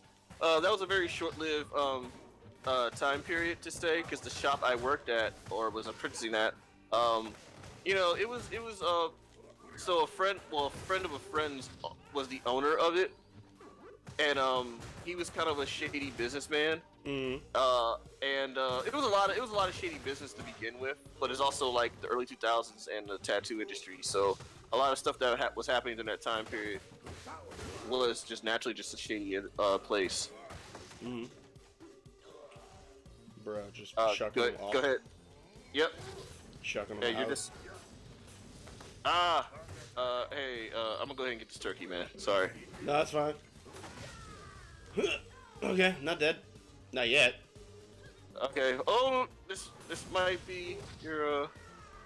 So yeah, it was like I said, the name of the place is called Eternal Buzz. It was in Glen Burnie, Maryland. It was a nice little shop. Me and my friends would always have nice little after hours hangouts there. We respected the place, but it was pretty chill. But again, I was only apprenticing, so a lot of my stuff was like sweeping up floors, grunt work. And I remember the first time I was like I said, as a tattoo apprentice, one of the things I used to tell people is like, oh, I'm so tired of like these tattoos being so cheesy, cheap tattoos. I'm tired of all this bad artwork. And then one day I was like, I'm not gonna be that kind of artist. I'm gonna have integrity. But the problem with integrity is that I wasn't getting paid. Like all those jobs that I refused to do, it didn't go anywhere. So I had all the integrity in the world, but I wasn't getting any clients. Right. So what's integrity? I to you. That's cool. What's integrity when you don't have the money for rent? So right. So a lot of my integrity kind of went out the window when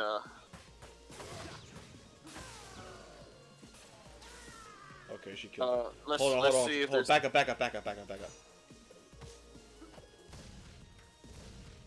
There we go. Turkey for you. Turkey. Yeah. Apple for me. There we go. So one of the things I ended up doing, like after the first month of integrity, Uh-huh. and I wasn't getting any clients, I just took any job that I could get. And one thing I remember about Maryland people is they love like words, like people like as the one where I realized that my integrity was not worth it was this one guy who said, "I want my lucky number tattooed on my back." Cool. What is it? 12. I'm like, that's not lucky, but whatever. And then he said, also want my last name, like right above it. So I said, you want your lucky number and your name, last name tattooed but you want it on your back. He's like, yeah. I'm like, basically, my man, that's a jersey. You want it to be tattooed a jersey. But I did it. In my mind, I'm like, this is dumb, but I did it. Because, I was broke. So Right. I tattooed a guy's last name. I said, what kind of font you want? Old English? Graffiti? Bubble letters? But what? I got you, dog. Let's go.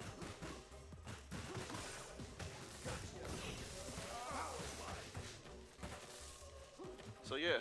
Yeah, That was an interesting day. Like I said, I don't know. I realized that selling out is worth it. I mean, if it pays the bills, right? It did. That job was, it was nice little chunk of change I made from that job. Yeah, have you had a lot of people come I approach think you? the weirdest job Is there somebody still here? Okay, never mind. Have I had a lot of people what? Have you had a lot of people confront you for tattoo work? Yeah. Ouch. So one thing about oh, I see. That's what's shocking me. Okay. Yeah. Unfortunately, the thing about black people is they love hookups and cheap tattoos. Mm-hmm. So here's a rule to anyone who's a tattoo apprentice, or you starting the tattoo thing. Mm-hmm. Have lots of friends of color, because one thing about black skin is our skin is very I need that. Nice. Woo, that was. Yeah, so one thing about our skin is the melanin in the skin makes it soft so that it's actually easier to tattoo people. And the misconception of a lot of people with black people is they think that our skin, you have to go like really, really dark for us. There's a star over here. Oh, there is? Yeah, behind that chair. I got it. Okay. So our skin, not only is our skin super soft, but it also absorbs the ink easier. So a lot of people, they think they have to tattoo black people really, really like extra hard or dark, and I'm like, no, our skin absorbs the ink. Mm-hmm. You don't have to. Yeah, so that's always why a lot of times when people don't know how to tattoo people of color or black people, Mm-hmm. they end up scratching them and scarring them, and that's how you have a lot of black people with crappy tattoos because they weren't aware if the ink was going to show. So they just did a lot of hey, you need. Oh, never mind. I got it by mistake. Artemis, thank you for stopping in. You have a good one. All right, see you, Artemis. Get the turkey. Oh gosh. Yep, I got it.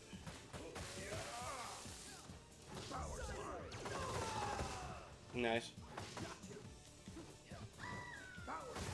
Okay. Okay, he's gonna roll back here, I'm sure, right? Actually, he's gonna break out the rocket launcher. Let's see here. Grenades.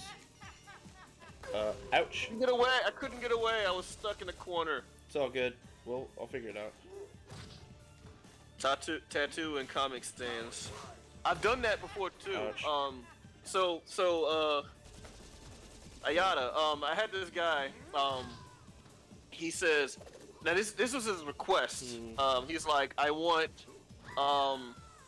the city of Baltimore skyline. And like the city skyline in like shadows, and I want the windows to be like the white pieces in it, so the windows would break up the monotony of just black squares or rectangles. And then I want a picture of a guy like same tattoo. Then he's like in the middle of the city skyline, like right above it. Right below it, he wants a guy, but he's gonna be turning to the left.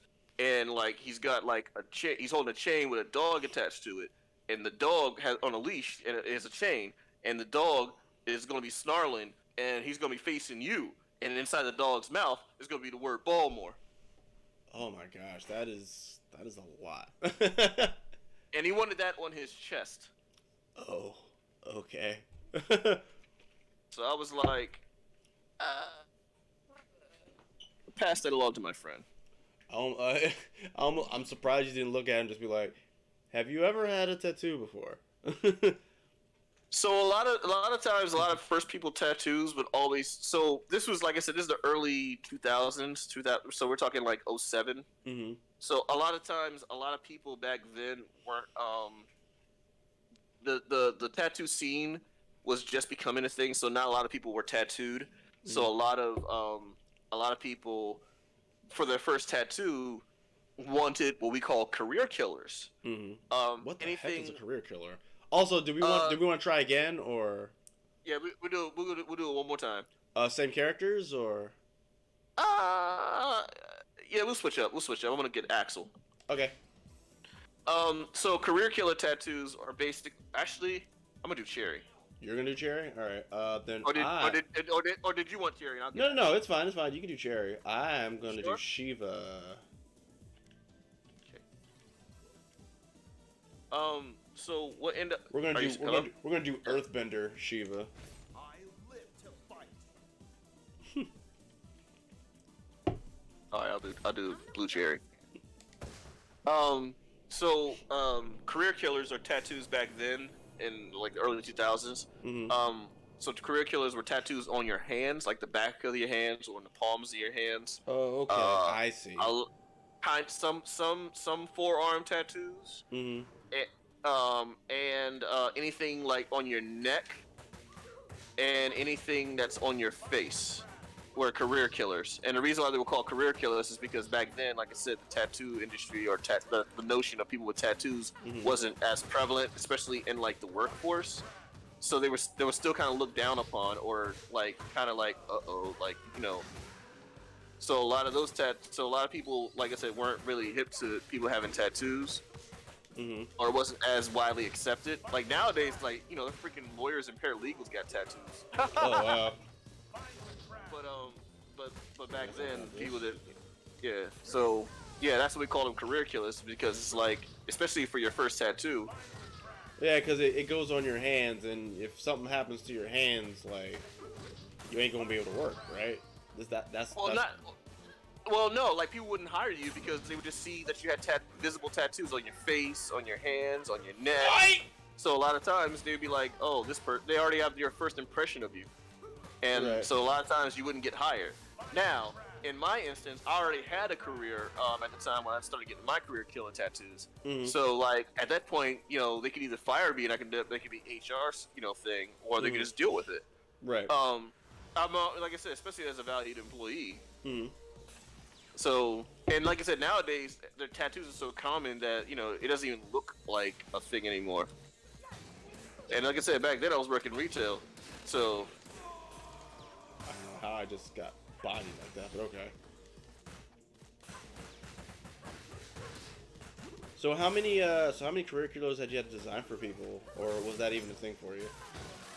Well, as an apprentice, I mainly, like I said, mainly the grunt work I did was designs, because like a lot of times, especially like if they had clients, they didn't really spare the chance for them to get tattoos. So if they're tattooing, they got two appointments.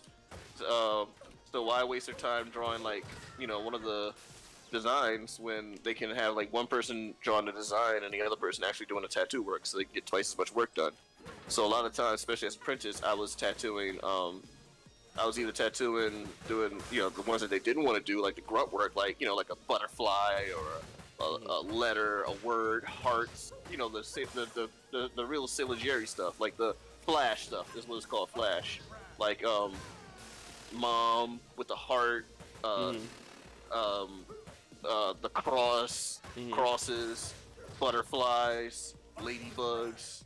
Stuff like that. That was mainly, you know, the stuff that people didn't want to bother with.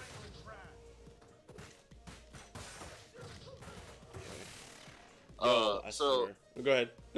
yeah. So a lot of so a lot of the grunt work was me doing crap like that, and so I didn't really do a lot of the career killers or the hard stuff. Mm-hmm. Yeah, you need that. I'll get this I'm though. kind of getting banged up. Yeah. I think we're losing concentration here. Either that or it's getting Well, harder. that's because it's the conversation, though. It's the conversation. Oh, shoot. Yeah. So a lot of Oh, thank God. So glad it did not throw you off the cliff. I was about to be really upset. I would have been upset. I would have been upset with you. It was like, oh my gosh, really? Ouch. Alright. Oh, how do you shoot me from all the way over there?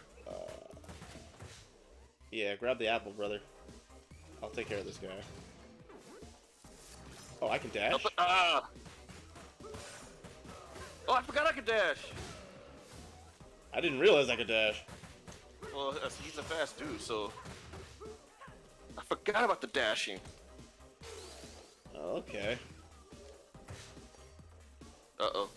Oh, I picked it up. It's fine. It's not gonna hurt us. Final grab. We.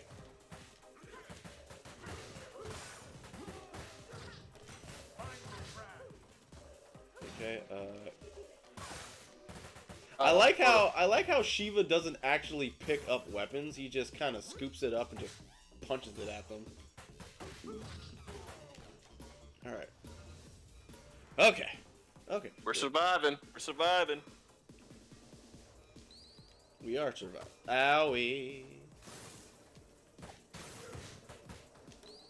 Okay. Ow. Okay. Oh, by the way, in case you were wondering, Cherry's best move is when you jump, you press down and attack while she's in the air.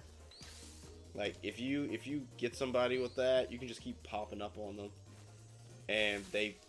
Okay, so I'm gonna stop trying to grab money. every time I try to grab money, I kind of sort of... No, I'm not grabbing that. Get the turkey! It's okay, I'm fine. Just a flesh wound. Yeah, I'll just get shot, it's fine. I love getting bullets to the... to the spleen. You said one of her moves is the jump in the air and what? When you jump, press down and attack while you're in the air. It's that's the Muay Thai clinch knee? She does a head stomp, like when you jump. Like how when I do... You see how I jump and I do this down punch, where if I don't do it, I do a kick? If you do down... Yeah, that little... I see. The double stomp, yeah, you jump over top somebody and you double stomp them and you just keep doing it. Like, they cannot get away. Get that apple for you. I guess I'm gonna do this, because I need to get the apple. Yes, career killers are pretty much anything that can't be covered with a shirt. Preferably like a 3/4 length or a t-shirt. So like I said, some jobs don't care about forearm tattoos. Some, yeah, like for a while my job did kind of like have an issue with my tattoos. Mm-hmm. Woo! That was worth it though. Oh man, is there anything? Oh, There's a turkey over here. I just gotta be an apple. I just have to knock it shot. Get the turkey. All right, move up. Yeah, go for it. I got it.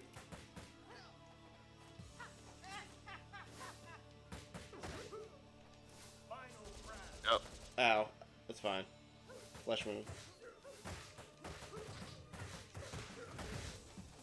Oh, that sucks. Okay. See here. Get back over here. Stop running from me! Oh, I ran through the bullets. I like that. Oh yeah, freaking... Get back here. Now he does his little laugh. Get rid of those bullets. Okay. Here come the grenades. I'm just gonna... Oh, okay. So I thought I was going to do Right, well, you know what? I'm gonna go all out because unless someone's gonna drop a turkey here. Oh boy. All right. Well, here goes. Wait. Here, have a grenade. Oh, cool. Yeah, like I think tattooing made like especially in the early 2000s was interesting dynamic because you kind of love and hate people at the same time. Like I love like I got into tattooing because I love like drawing no matter what, and any form of art was there. Okay. So that's kind of how I got involved in tattooing. Ouch. You know, like I said, I've done graphic design, I've done comics. You know, it's just another. This might be it for us. Okay. Let's see here. Grenades. And I got shot by a rocket launcher. Tag on it. So close. Yeah. So it's up to you, man. You wanna call it a night, or you wanna go? I'm gonna kind of shoot. Are you tired or what? Dang. I don't know. That might be as good as we get, brother. But all right. But once again, man. Ladies and gentlemen, this was the May edition of McAgee3 Meetup featuring Blurs and Whiskey's own Mr. Petty. Mr. Petty, did you have a good time this evening? I did, man. It's always fun catching up with you, man. And you know, like I said, we're two good buddies. We've known each other for well over almost 20 years. Like this is deeper than just usernames. Right. So yeah, like all we really did, like you want to call this content, we'll call it content. But I'm just hanging out with my friend, and the world just saw it. Yeah, man. Like it was great. It's always fun doing this sort of stuff. And looking forward to whatever other content you got in the pipeline and just all that good stuff. And of course, if you guys don't know already, Blurs and Whiskey will be up tomorrow. Yes. We are going to be live at 12 p.m. Eastern on both Facebook and on Twitch. So for those who are on Twitch, follow Blurs and Whiskey. So yes, we're gonna have a good time. We got a lot of stuff to discuss. It's gonna be kind of a serious episode because of lieu of what's been happening in the world. We got a lot of stuff to get off our chests. I will put it to you like this, you all. 3 out of the 5 members on the panel for Blurs and Whiskey are parents. So yes, this is gonna be kind of a heavy episode. We got a lot to go over. Oh shoot! Can you get put the link in for Blurs and Whiskey? I might have spelt it wrong. I think it's Blurs and Whiskey. Let's see if I can add it. Blurs. Yeah, I spelled whiskey wrong. It looks like. I mean, I can try it again.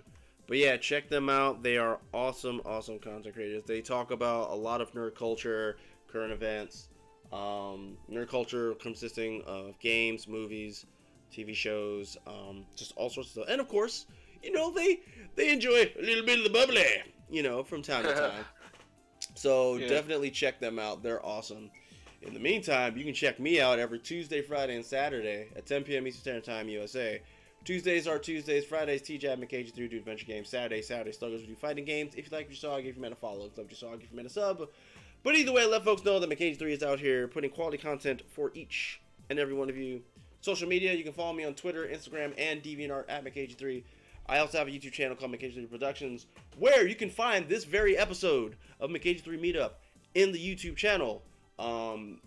You know, let folks know who weren't able to catch this awesome episode. They can find it on the YouTube channel everything that we talked about and all the cool things that we did as we were playing Streets of Rage 4 can all be found there. So, if that is something you're interested in, hit the subscribe button on the YouTube channel so you get up to date on the content that comes up there. I am also an artist. I do emotes, sub badges, avatars, and banners. Currently, I'm working on my original comic book, Blue Ninja: The Story of Navaya, which you can find on the DeviantArt page, deviantart.com/McAgee3. Episodes 1 through 4 can be found for your reading pleasure on the DeviantArt page. And I just recently finished episode 5, so we're going to post that up soon. But besides all that, Mr. Petty, do you have any closing remarks on the way out the door? Something that we always say on Blurs and Whiskey that applies to you and any other friends that are doing social media or content creating. Help us grow so we can do mo. Absolutely. In terms of other stuff going on with me, Tuesday, I'll be doing a live reading of the recent episode I just finished because we need to come up with a cover. Friday, we're going to be playing some more Elden Ring. And Saturday, I will figure that out. It's going to be some sort of fighting game of some kind. So definitely keep your ears to the ground on social media about that. All of Mr. Petty's social media outlets should be on the screen currently. Mr. Petty, is there anything that is missing? Nope, we got it all covered. Again, man, I'm kind of everywhere, man. I got my stuff, I got friend stuff, I got stuff in general, man. So whatever y'all follow that you like, I'm pretty much there, man. Between Blurs and Whiskey and myself, man, we got you. Excellent. So this has been great. Thank you one and all for spending your precious time with. Oh, what do we got here? Ida 2000 with the subscription. Thank you so much for your love and support, buddy. Greatly appreciate that. Greatly. Thank you so very much. Thank you one and all for spending your precious time with your man McAgee3. You all spending your precious time with me lets me know that my content is worth your precious time. And your time is exactly that. It's very precious to not just me, but also Mr. Petty. So thank you very much. Big shout outs on the way out the door. We've got Cam is Playing, who is Mr. Petty, of course. We have Ida 2000. We have Artemis the Gemini. We actually got a lot of you guys. We got West Coast Outlaw, Pepperjack 1986, Layfon. We've got Smallpox, Trey Proper. Yep, Trey Proper, Reggie Acard, Scrolly. We are scrolling. Yep, and I believe that's everybody. Thank you all for hanging out and all that other good stuff. Ida, thank you for your subscription. Love to appreciate it for that. Artemis and Smallpox, thank you for the follow. You guys will love and appreciate it for that. That is going to do it for tonight's stream, you guys. Thank you one and all. Mr. Petty, there is one thing that I would like for us to do, even though this is more of a Blurs and Whiskey thing, but can we do you guys' outro this time around? Is that something we can do? Sure, we can do that. All right, y'all. For those who are tuning in, this is how Blurs and Whiskey ends the show. We take our drink. You hold up the drink. So if you have a drink, if it's soda, if it's water, juice, whiskey, scotch, whatever you have, hold it up. And we go up to it, down to it. Fuck those who don't do it. We do it because we used to it. Drink, motherfucker, drink.